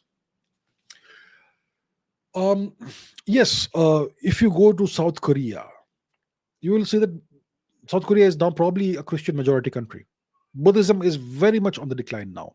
It's kind of more and more becoming a fringe religion in a nation that was Buddhist for more than 1500 years, probably almost 2000 years. So the American missionaries have wiped out Buddhism from South Korea, and it's more and more a Christian nation, South Korea. And this, what made this possible? It's the US occupation of South Korea that made it possible. South Korea is under US occupation. Most of you will be astonished to hear that. South Korea is under permanent US military occupation. It's been that way since the 1950s, since the end of the Korean War. Since the end of the hostilities of the Korean War. The war has technically never ended. So the nation is under US military occupation, and where the US military is there, you'll have US missionaries running riot, and that's why they've been able to convert so many Koreans. When it comes to Japan, um, there are lots of Japanese who have become atheists, kind of, but Christianity has not made so much so big of an inroad in Japan as compared to South Korea. The Japanese are more resilient, despite also being under US military occupation. The Japanese have been under US military occupation since 1945, and they have been under very heavy US military occupation. The US has more than 120, 130 permanent military bases on Japanese territory. Uh, but the Japanese have not been that easy to convert. Many Japanese probably identify as atheists, but many Japanese still practice their culture, Shinto, Buddhism, a mixture of both, and that's how it is. China, there seems to be a lot of Christians there also, but the Chinese government is very very strict about this, and they appoint their own bishops. The Vatican doesn't get to decide who becomes a bishop and who becomes a cardinal and whatnot. I think it's the Chinese government that decides it, and so they have maintained some sort of control over uh, the presence of Christianity in China. So the Chinese are very clear about this, that this is a foreign import. It's a foreign religion that needs to be controlled. That's how the Chinese see the various Abrahamic religions, um, the two major ones at least. So the Chinese are aware of the of the missionary agenda. In Nepal, it seems to be running riot. The missionary agenda. Lots of Nepalis I hear are converting to Christianity. The same thing is happening in various parts of India. Industrial scale conversions to Christianity done by missionaries. Yeah, various parts of India. They have essentially wiped out the indigenous culture of the far east of India, to a very large extent. In places like in Mizoram, well, not Mizoram. Mizoram is never indigenous in the first place, but I mean, Nagaland. It's happening in Arunachal Pradesh, also happening in Manipur as well. It's happening in Punjab. It's happening in various parts of South India, and so on. So the question is, why are the American missionaries and other missionaries hell bent on converting people? See, it's about control. It's about control. It's not about uplifting people and taking them to heaven instead of hell or anything. It's about controlling people. What's happening is that Christianity is receding from the West. If you go to Europe, most people no longer practice Christianity. When I was a little kid and the Pope would visit Ireland, there'll be millions of people on the streets there to get a glimpse of the Pope, John Paul II. Today, if the Pope were to visit Ireland, nobody will come out on the streets. That's how badly Christianity has receded, lost ground in Europe. And when people stop practicing Christianity, the church loses control over the people. This is the religion of control. So that's why they want new regions where they can establish control. So that's why they're seeking India and they're seeking various parts of Asia. India, I think it's just running riot and doesn't look like there's any government oversight on this industrial scale demographic re-engineering of India. And it's also happening in other parts of Asia. It's been happening for a long time. And South Korea, well, it's not a sovereign nation, so there's nothing they can do about it. Okay, Krishna Raghunath from the Surinamese Netherlands says, what's the current status of research into Aryan migration and indigenous Aryanism? What's the current status? Look, research is ongoing at various stages in various domains. There's been a big breakthrough from the perspective of linguistics, which is the recent decipherment of the Saraswati Sindhu script or the Indus Valley script or the Harappan script done by Mr. Bharat Rao, also known as Yajnadevam. So the decipherment of the script is a crucial piece of the puzzle in answering the question about the origin of Hinduism and the origin of the Sanskrit language. Because what is the core claim, the central claim in the Aryan invasion migration theory? The central claim in the Aryan invasion and migration theory is that Sanskrit and Hinduism are foreign to India. That's the central claim. It was white-skinned barbaric invaders who brought this foreign language Sanskrit and the foreign religion Hinduism into India and imposed it on the natives, the black-skinned people. That's what they claim, either by force or by coercion or whatever. So the central claim of this theory is that Hinduism and Sanskrit are foreign to India. And then, if that is the case, then the Saraswati Sindhu script or the Indus Valley script should be a pre-Aryan script, right? Like a Dravidian script. Allegedly, there are two races in India, Aryans and Dravidians. And if the Aryans were foreigners, then the Indus Valley script, Harappan script, Saraswati Sindhu script should be a non-Aryan language, which means a Dravidian language. So the decipherment of the script is the key, is a major step forward. So what's been the decipherment? So Mr. Bharat Rao, who deciphered the script, has demonstrated that it is Vedic Sanskrit. The script was used to encode the Vedic Sanskrit language, and he has deciphered all the inscriptions, and they're all Sanskrit inscriptions. So if these inscriptions, which are like between 3,000 to 6,000 years old, which is way before the so-called Aryan invasion, if that's the time period of these inscriptions, then it means that Sanskrit existed in India before the Aryan invasion or migration, which means that Sanskrit is indigenous to India. And all these gods, the Rudra and what else, it's mainly Rudra in these Saraswati Sindhu seals. So Rudra is Lord Shiva. We call him Shiva today, right? He's probably the central Hindu deity, the primordial Hindu deity, the only truly supernatural deity in Hinduism, the one who was never born and the one who will never die, right? So that's the central deity of Hinduism in some ways is a deity that was worshipped in India long before any Aryan invasion or migration happened. So this completely demolishes the Aryan invasion or migration theory. Now, obviously, this decipherment, it needs to be corroborated by independent sources, so we'll wait for that to happen. But the methodology that Bharat Rao was used to decipher the script, it's watertight. So, and he has a background in computer science, and he's used cryptographic methods to decipher this, to decipher the script as a cryptogram. It's a mathematical methodology. You can't really play with that. I mean, you can't really fake that. And no linguist with a background in linguistics but no background in mathematics can challenge it.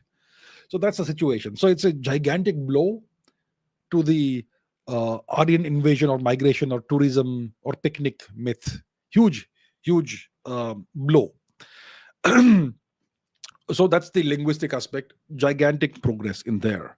When it comes to the genetic aspect, well, I'm not sure what the status of genetic research is. What we need to have is we want to have this census in India. We're going to have a caste census in India. Let's have a genetic census in India. Let's take genetic samples of a few lakh Indians and study them properly, systematically, to understand our deep ancestry going back tens of thousands of years, maybe going back 50, 70,000 years. Once that is done, I can guarantee you we will find that we are the oldest non-African population on the planet. But that is a claim I'm making without evidence today.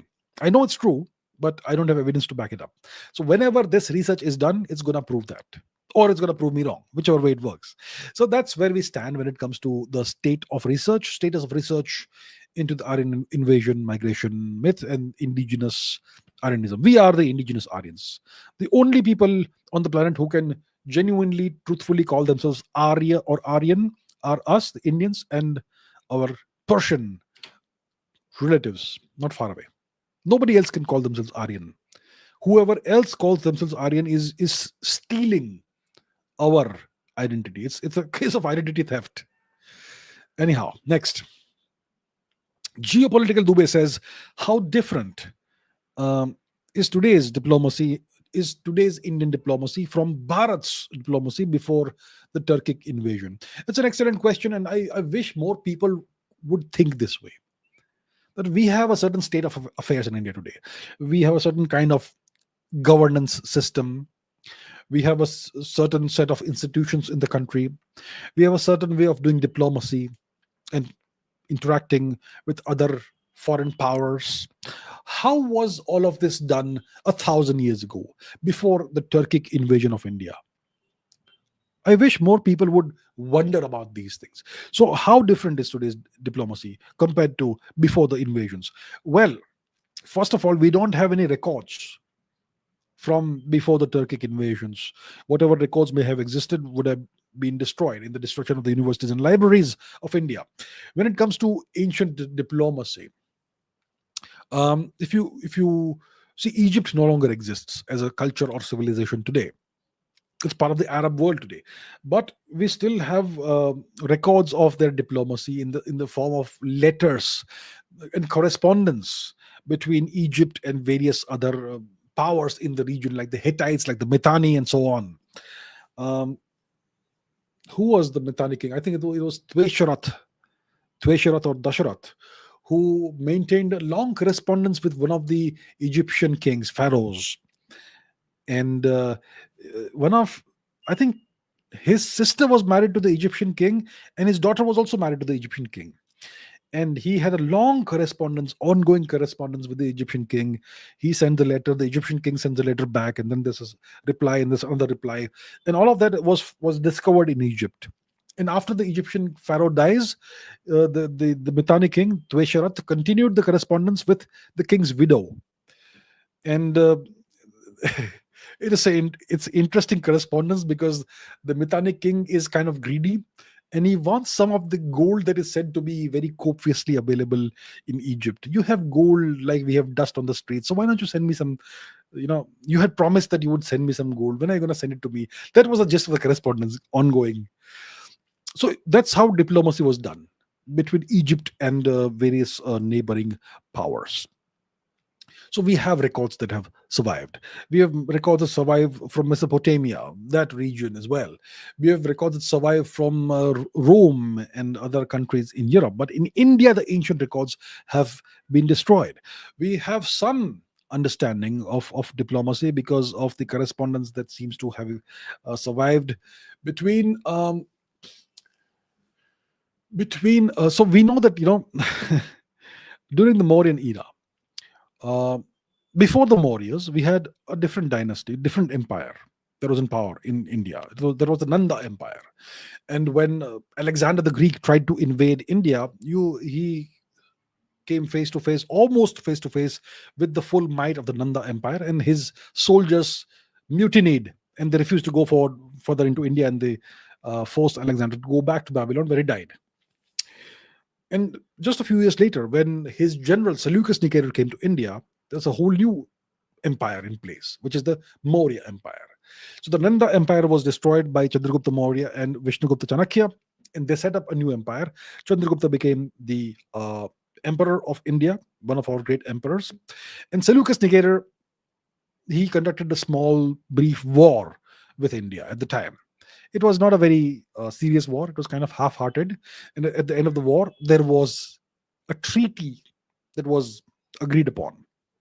It was a peace treaty between India and Greece, some 2,300 something years ago. So that was a negotiated peace agreement. It was a negotiated alliance. India and the Seleucid Empire became allies. And we provided Seleucus Nicator 500 war elephants with their drivers, Mahots. And in exchange for that, Seleucus Nicator gave back whatever territories he or Alexander or whoever had taken.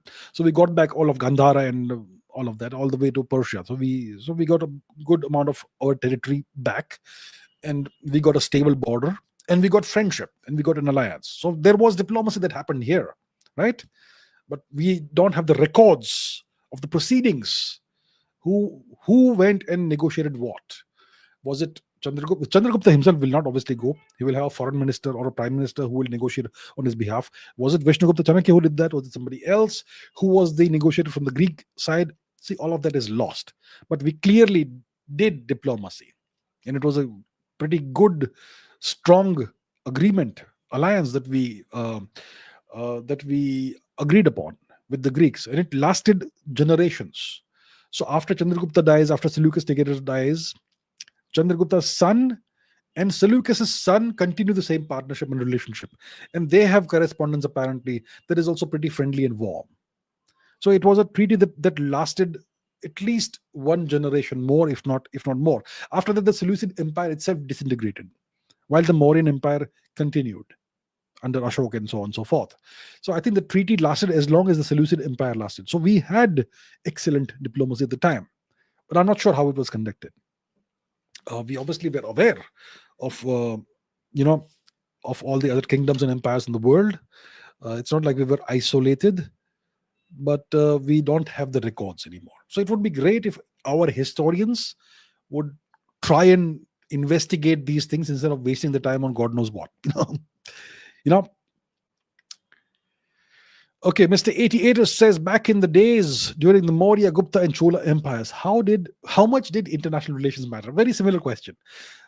Like today, if you don't appreciate or please US wishes, you face the fear of sanctions.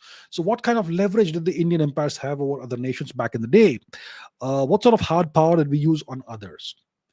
Okay, that's an interesting question. So how much did international relations matter 2,500 years ago? International relations did matter. Like I just said, we had excellent relations. We had a treaty, an alliance with the Seleucid Empire, and the Seleucid Empire gained a lot as a consequence of this treaty. They gained cutting-edge weaponry, war elephants with mahouts, and using that, Seleucus Nicator was able to carve a pretty gigantic empire for himself. And if you look at Ashoka's inscriptions, one of our greatest emperors, Ashok, and you will see that he was aware of who was ruling Egypt at the time. So before Ashok came his father, Bindusar. Before Bindusar came Ashok's grandfather, Chandragupta Maurya. And before Chandragupta Maurya was a different dynasty, which was the Nanda dynasty. Now, during the Nanda period, Alexander the Greek tried to invade India. While he was on his way to India, before he conquered Persia, he had conquered Egypt. He didn't conquer Egypt, he just walked into Egypt. And the Egyptians allowed him to walk in because because at the time Egypt was a vassal of Persia. And the Egyptians thought that Alexander is bringing freedom to us. Well, it didn't quite work that way. Alexander installed a governor called Ptolemy, in Greece, in Egypt, and after Alexander died, Ptolemy's descendants became the kings of Egypt.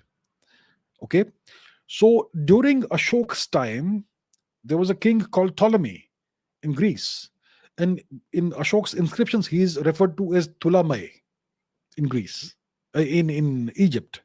So our emperors were aware of what was happening in Egypt. They would have been aware of what was happening elsewhere also in the world. It's not like we were isolated, insulated. We knew what was happening in various parts of the world, but those days we did not have the speed of transportation and communication that we have today. So things were different at the time. And far away things didn't matter as much as they do today. Today, the US sitting wherever they are, they can rule essentially the whole world, right? And they can control the world and influence the world. Those days, Egypt could not influence or control India, and we could not do the same thing, vice versa, except by faraway means. Uh, that's how it was. And during the Roman time, Rome used to complain that they were, giving away all their gold to India because the Roman population was very fond of Indian spices, which were the best spices in the world, and they would spend fortunes purchasing spices from India, which would come from thousands of kilometers away by the sea route or land route, or maybe a mixture of both. So India was draining the wealth, the gold of Rome. So you had international relations, you had trade relations. International relations happened through trade, through warfare, through many other means. Uh, During the Gupta Empire, uh, also these things mattered.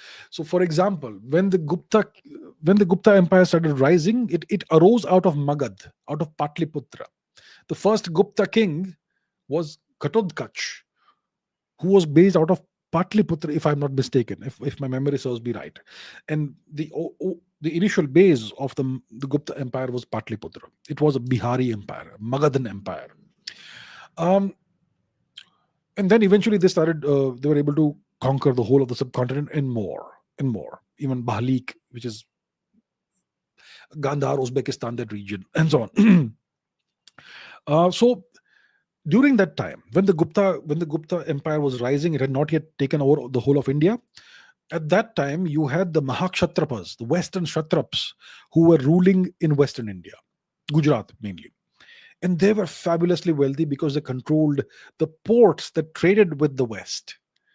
So that in those days, it was the Western ports in Gujarat, in Western India, that were the hubs of trade with Rome and Egypt and Mesopotamia and so on. And they were fabulously wealthy as a consequence.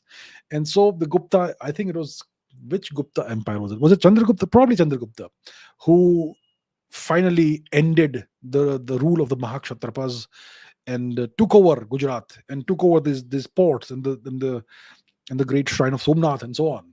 And that was a great source of wealth. Not the shrine of Somnath, but the ports. You see? So international relations mattered. They really did matter. During the Chola Empire, international relations mattered. The Srivijaya Empire was misrepresenting its relationship with the Cholas to China. And the Cholas launched a maritime invasion of Srivijaya. How far is Srivijaya, Indonesia? Have you seen the map? So they were able to launch a maritime invasion and conquer Srivijaya and vassalize the whole of Southeast Asia all the way to the Philippines. Incredible. So we had hard power. It's very interesting. If you really study history, you'll learn so much and you'll be astonished as to what our ancestors were capable of compared to what we are capable of today. Okay. Ritun Rayar says, why do countries adopt other countries' cultures willingly? Like Russia and Japan westernized and Southeast Asia Indianized, or Korea and Japan Sinicized. How does change of culture happen? What's the process of change of culture? This is a sociological question. It's also a question that is very integral to the study of history. How does it happen? What's the process of change? What's the mechanics and dynamics of change? Okay, I'll not academize the whole discussion. How does it happen? Look, typically it's willingly or unwillingly. Unwillingly, it's by the sword. Like Islam has spread by the sword. We know that, right? And Christianity also has mostly spread by the sword or through various other hard power means, right? But there have been cases where nations have adopted other cultures willingly. In what circumstances would one culture adopt another culture willingly? It can only happen when the receptor culture believes that the culture it is adopting is superior, genuinely superior. You will only adopt somebody else's culture if you believe it is genuinely better than yours. That's the only way it happens willingly, right? So, Japan, for example, the Meiji Restoration in the middle of the 19th century, mid 19th century onwards, Japan for a long time had this period of isolationism. They were isolated and they saw the might of the West, the gunboat diplomacy of the West. They saw that the West had this technology and they had this discipline. They were barbaric, the Westerners, but they were going to win.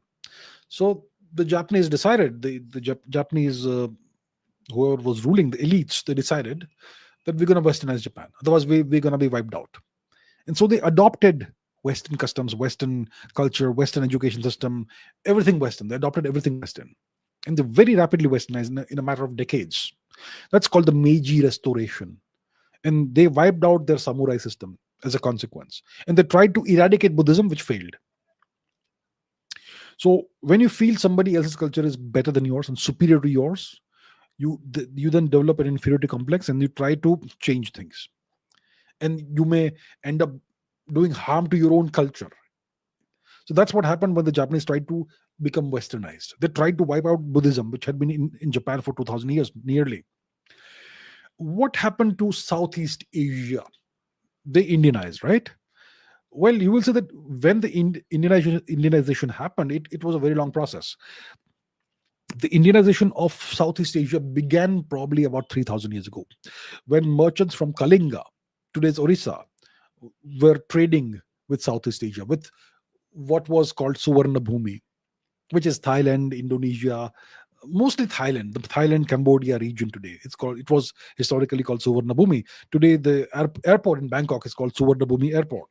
So, Indian traders, merchants, sailors would go from Kalinga across the Bay of Bengal, which should be called the Sea of Kalinga actually, and they would trade with Suvarna Bhumi. And over time, the people of Suvarna Bhumi, Southeast Asia, slowly adopted Indian customs and culture, and they became Hinduized. There was no force involved. It happened over a very long period of centuries. But clearly, they must have believed that Indian culture is somehow superior to theirs. So they adopted Indian culture, but they did not entirely lose their own culture, which is why if you go to Southeast Asia, whatever Hinduism still exists today, it's very localized. It's a very, very beautifully syncretic form of Hinduism. If you go to Bali, it's a very different form of Hinduism than what you have in India. They worship the same gods and goddesses, but in their own specific way. And they incorporate a lot of their own ancient practices in that. So that's the thing about Hinduism. Everything is allowed. So they were able to practice Hinduism in their own way, while not giving up many elements of their own ancestral practices. So that's how Indianization happened. It was not by force, and probably the people of the region felt that there is something of Indian culture that they should adopt because it is probably good. That's how it happened. Japan and Korea Sinicized because of conquest. China was very powerful at various points in time. It was always a cyclical process. But you see, the one of the characteristics of a civilization is that it is a net exporter of culture. So China was able to export its culture to Vietnam, to Korea, and to some extent to Japan. And China exported a lot of Indian culture to Japan and Korea. So a lot of Indian culture came into Japan and Korea through China in a Sinicized way. Yeah, that's what happened. But the biggest exporter of culture historically was India, and we are the opposite of that today. Now we are a net importer of culture, because apparently it looks like our people believe that Western culture is superior to ours today. The same process is happening today in reverse. Okay, really now says, how come Shinto is closer to Hinduism than Buddhism? What's the origin of Shinto? Why is there no Shinto in other East Asian countries? What are the similarities between Shinto, Taoism, and Korean shamanists? And the Understanding America chapters are over after that. Let's do one more for East Asia, please. Okay. So, yeah, I've said this, right? I've said this, that if you compare Shinto, the native culture of Japan, with Hinduism and Buddhism, you'll find it's closer to Hinduism than to Buddhism. And Japanese Scholars wrote about this about 1,000 years ago, that Shinto is more akin to Hinduism than to Buddhism. And they've criticized Buddhism in some way or whatever. But Buddhism took root in Japan with a lot of Hindu elements, obviously, because it's the same thing overall. So, how is Shinto closer to Hinduism than Buddhism? What's the origin of Shinto, first of all? The origin of Shinto is the origin of the Japanese culture. It's Japan's indigenous traditions and culture. That's called Shinto.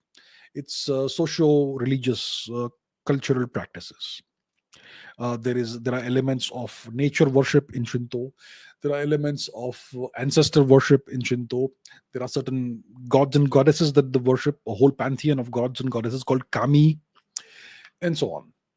It's very similar to Hinduism. See, Buddhism, it emerged as some kind of reformation movement of Hinduism. It became very popular for a while in India. So Gautam Buddha wanted to reform Hinduism and make it better. He never said he was starting a new religion. He said, I am teaching you the true meaning of dharma, right? So he said that Hindu practice, our religious practices have become too corrupted or whatever, and I'm going to show you the right way. And his way was a more austere way and all that, right? So when it comes to Buddhism, it's like a stripped down, export ready variant of Hinduism. That's what it is. That's what Alan Watts said, that Buddhism is Hinduism stripped down for export. So it's a much more narrower path in some ways. Very clear boundaries and boundaries and delineations in Buddhism. For example, you can't. If you are a Buddhist, you will not worship nature. If you are a Buddhist, you will not worship your ancestors. True Buddhist, according to the true doctrine of Buddhism, you don't do all those things, right? But if you're a Hindu, you are absolutely free to worship nature. You're absolutely free to worship trees if you want. You can worship forest spirits. You can worship ancestral spirits. You can worship animals and plants and birds if you want. You can worship whatever you want as a Hindu. That's the essence that even Shinto has. So that's why it's closer to classical Hinduism than to the export version, which is Buddhism. Right? What's the similarities between Shinto, Taoism, Korean shamanism? I'm not really sure about that. Taoism, I think it's an atheistic system, isn't it? Taoism, if I'm not mistaken, I don't remember very clearly right now, but I think Taoism doesn't have the belief in God in Taoism. Korean shamanists, once again, I'm not really sure. Shamanists, they typically are nature and ancestor worshippers. So there will be significant similarities between shamanism and Shinto. Also, the Mongolian system, which is called in English Tengrism. It's not a monotheistic religion with the worship of one god called Tengri. No, it's a whole pantheon of gods. The sky father Tengri, the earth mother Umai, and ancestor spirits and nature spirits and whatnot. It's a polytheistic system. So it's in some way similar to Hinduism and Shinto as well. So yeah, it's a fascinating question actually, and it's really interesting to study this. Mr. 88er says, has time always been uniform on this planet? Like the Earth completing its one rotation in 24 hours. Has it always been like this, or the duration of one rotation was different in the past and could be different in the future? Listen, in about 100 or 200 million years, the day on the planet will be about 25 hours long. 25 of today's hours long. In the past, the day was shorter. So what is one day, first of all? Let's understand what's one day. One day is the time the planet takes to rotate completely once around on its own axis. So let's say this is my planet. It goes around the sun like that. Let's say this is the sun. So it goes around the sun, right? But while going around the sun, it also spins like leg spin, off spin, whatever. It spins, right? So the time it takes to spin completely 360 degrees, that's one day. Now, when the planet was born, when the Earth was born, when it was very new, about 4.5 billion years ago, one period of rotation, one 360-degree turn, was less than 10 hours, most likely. 5 to 10 hours, in that range. Then the moon was formed through a giant impact, most likely with another planet, and the ejecta coalesced to form the moon. And then because of tidal friction, the rotation period slowly decreased. And about 70 million years ago, the day was about 23 or 23 and a half hours long, around the time the dinosaurs were on the last legs. And today it's about 24 hours. In 100 or 200 million years, it will be 25 or more hours. So the period of rotation of the planet has always been changing. It's slowing. It's gradually slowing down, and the moon is gradually going further away from the Earth, and the Earth is losing its rotational speed. Eventually, in maybe about 5-6 billion years, the Earth may be tidally locked with the sun. So we always see just one face of the moon, right? We never see the other side of the moon because the moon is tidally locked with the Earth. And similarly, in 5 or 6 billion years, the Earth will be tidally locked, most likely with the sun, which is going to be the post red giant phase, which means the oceans will have boiled off by that time. So that's how it has always been. Nothing is constant in the universe. And is time constant on every part of the Earth? The center of the Earth, the core of the Earth, is about 2 to 3 years younger than the surface of the Earth. The core of the Earth is about 2 to 3 years younger than the surface of the Earth because of gravitational time dilation, the gravitational redshift. That you can study if you study relativity. So, okay, Ultimate Power A1 says, what's the best martial art in the world for real life combat? Also, what Indian origin martial art do you think can stand global competition and deserves serious recognition? I will not answer the last part of the question because it will generate enormous controversy, and I have had enough controversy for a while. So forget about the last part of the question. But which is the best martial art in the world for real life combat? I think there are 2 or 3 martial arts that can fit the bill. One is Krav Maga, which is an Israeli martial art. It's not a martial art for competition. It's a martial art for the street. In Krav Maga, you use anything at your disposal, and your objective is not to win the fight; it's to end the guy. Okay, so Krav Maga is a real life combat art, martial art, in which everything goes. There are no rules. Everything is allowed, and the objective is to quickly dispatch the guy. So Krav Maga is really good at that. There is one. If you are talking about martial arts in which you want to not dispatch the guy or end the guy, I think Jiu-Jitsu is great. Jiu-Jitsu is tremendous. People who are, if you're a fighter who was really good at Jiu-Jitsu, you can defeat almost anybody. Jiu-Jitsu is great. Even Sambo is great. Sambo is a Russian martial art. It has elements of wrestling, elements of striking. Fedor Emelianenko used to be a Sambo fighter, and then he became a MMA fighter. So Sambo is also great. Among the Chinese martial arts, I would say Sanshu or Sanda is pretty good. It's a variant of Kung Fu, and it's somewhat different. So I would say these are good for real life combat. Probably the three best I would say are Krav Maga and Jiu-Jitsu and Sambo. Even karate is great, actually. Karate, the real karate, not today's karate. Today's karate is a joke. The 20th century version of karate, the real karate, that was great. That's my answer. Okay, let's take some questions from the live chat now. I'll do it for about 10 minutes. So in case you have questions and you want to ask me them in live, ask me now. Raghav Arora says, what's the purpose of life? Look, the purpose of life depends on the person. Everybody should have their own definition of what's the purpose of life. From my perspective, if I can give more to society than I take from society in my lifetime, then I think I've lived a pretty good life. So that's one way of looking at it from my perspective. Okay, what next? Okay, Amisha says, did General Dyer ever regret his actions? I'm not sure. I've really not read about General Dyer, what his life was like and what his writings were.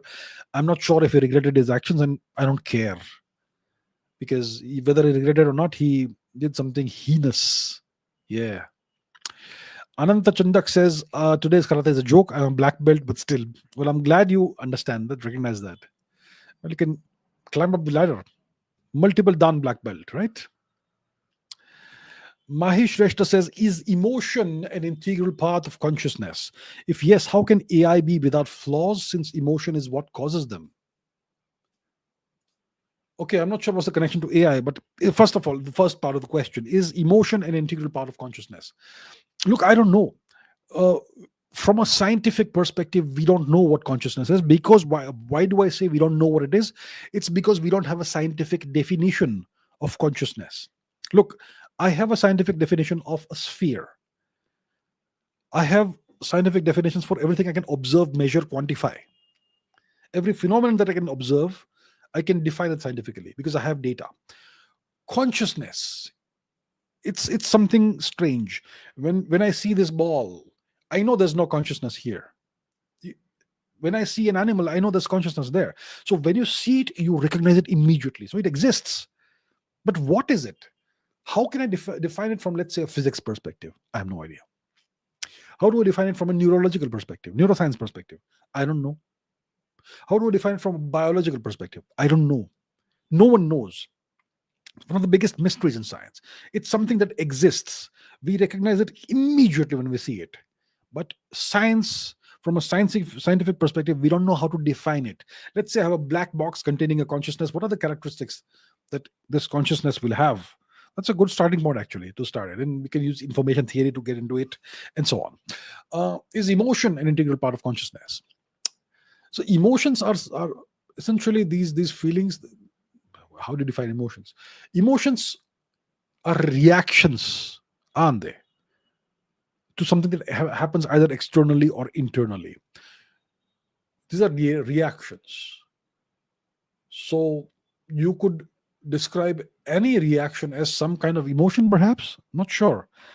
Yeah, these are very fuzzy topics. If you are conscious and you respond and react in some fashion to things that happen either externally or internally, and if you can define that as an emotion, then it should be an internal part of consciousness. Yes. Now, if yes, how can AI be without flaws? Because emotion causes flaws. But the question is AI conscious? Right? That's the question.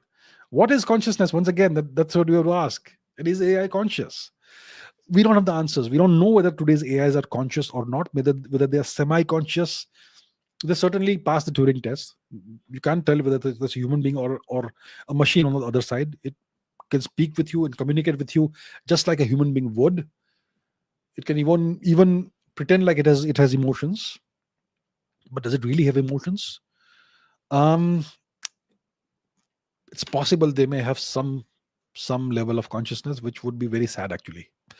But yeah, so the answer is we don't have answers as of today. All right. Okay. What else do we have? The POK questions I've answered them enough. Okay. I've answered enough POK questions. When are we taking back POK? Patience. Patience. Geopolitical Dubey points out a shocking occurrence in today's episode. I haven't opened the map yet. You're right. How did that happen? I think it's because we discussed Pakistan mostly, right? Pakistan, we all know the map. Yeah. There's a probably the first episode in which I have not opened the map, in which case I should do something about it. Where is map? I shall open it just for the sake of opening the map. Because how can there be an episode without the map on the screen? So here we have the map. Here's the map of the world. Check it out. Yes. Thank you, sir, for reminding me that I haven't opened the map yet. And now that is done. And now it is a complete episode. All right, let's see some other questions. Unknown says, I'm passionate about art, drawing, and painting. I'm aiming for a BFA, Bachelor of Fine Arts, at the College of Art, Delhi. What other courses or careers should I consider in India or abroad? Look, I don't have a background in arts. I used to be an avid drawer and painter as a kid. I was really good at drawing, like really good. I possibly could have been an artist if I wanted to. So listen, I don't have any understanding of what is the path forward academically for any person as an artist. Um, So I'm not the right person to ask this question. BFA is Bachelor of Fine Arts. I know that. Look, being an artist, I think it's easier today in India than before, because in the past people had no wealth, no money, and they had no time for art. Today, people have the time to go as tourists to various parts of the country and other parts of the world. People have the time to visit art galleries, even buy art pieces. So it's easier to be an artist today. It's more viable of a career than it was 20 years ago. But you have to be good at it, and then you need to do the right things and play the game the right way, I suppose. What other courses can you consider in India or abroad? I'm not sure. Um, I'm not sure. I'm not the right person to ask, but you can be an artist in residence at various art galleries in the world. You have to apply for that. You have to show your portfolio. You need to be good at what you're doing, in which case you can become an artist in residence in various art galleries, maybe for a 6 month tenure, 1 year tenure or something. And I'm sure there are courses that various universities, colleges offer outside of this country, maybe even in this country. But the main thing is that being an artist is difficult. If you're good, then you can make it work, especially in today's age when you have Instagram and you can showcase your portfolio online and all that. So it's much more of a practical career choice than it was 20-30 years ago. That's the best I can tell you. I'm not the right person for advice on a career in art, but I wish you all the best, sir. Right. Okay. Let's see some more questions. Harry Kaushal says, how to get rich. Listen, give society what they want and what they can't get. And if you can do that at scale, like Naval says, you'll get rich. Govinda Mudalikar says, how do you see chemical engineer as a career in India? Where can be its future? The career, its future is an industry. India is increasingly becoming a nation that is a manufacturing oriented nation and economy. In that, you need chemical engineering. So in any industry, you're going to have some need for chemicals and chemical engineering processes and all that. So I think it's a pretty good solid career choice if you want to be a chemical engineer. Plenty of industries need chemical engineers.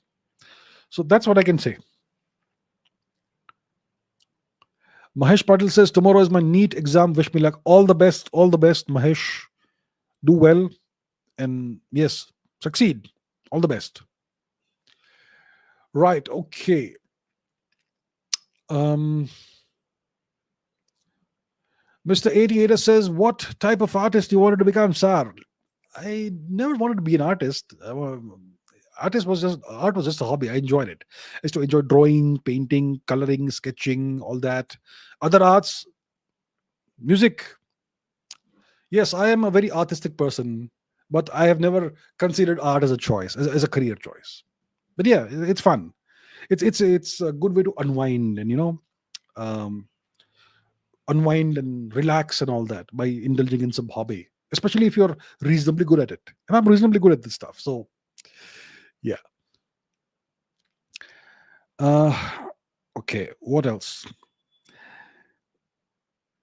Any other interesting questions? Let us see. I don't know what to take. I've taken these questions before. Okay, let's see this. Podcast of Punjabi. Oh, podcast ji. Oh, Punjabi ji. I'm from Punjab. Do you farming nowadays? No, what is? I am from Punjab. Do you farming nowadays profitable business, or farmers need to up? Is farming a profitable business today? I think farming can be profitable. It can be lucrative. I think about half of India's workforce is involved in agriculture in some way. If we become a proper technology oriented nation and we bring in industrial tools in farming, then we can make it even more profitable and even more productive. So if you have a decent amount of land, if you use the right equipment, etc., farming can be really profitable. Yes, it can. All right. With that, I'm going to end today's session, 2 hours, 15 minutes, as always. So thank you so much, everybody, for all your questions. It was fun taking them. It was fun doing the live chat as well. And I will see you in a week's time same time, same channel next week. Until then, take care, keep asking questions, keep learning all the time, and keep raising your standards. Thank you very much, and I'll see you very soon. Bye bye.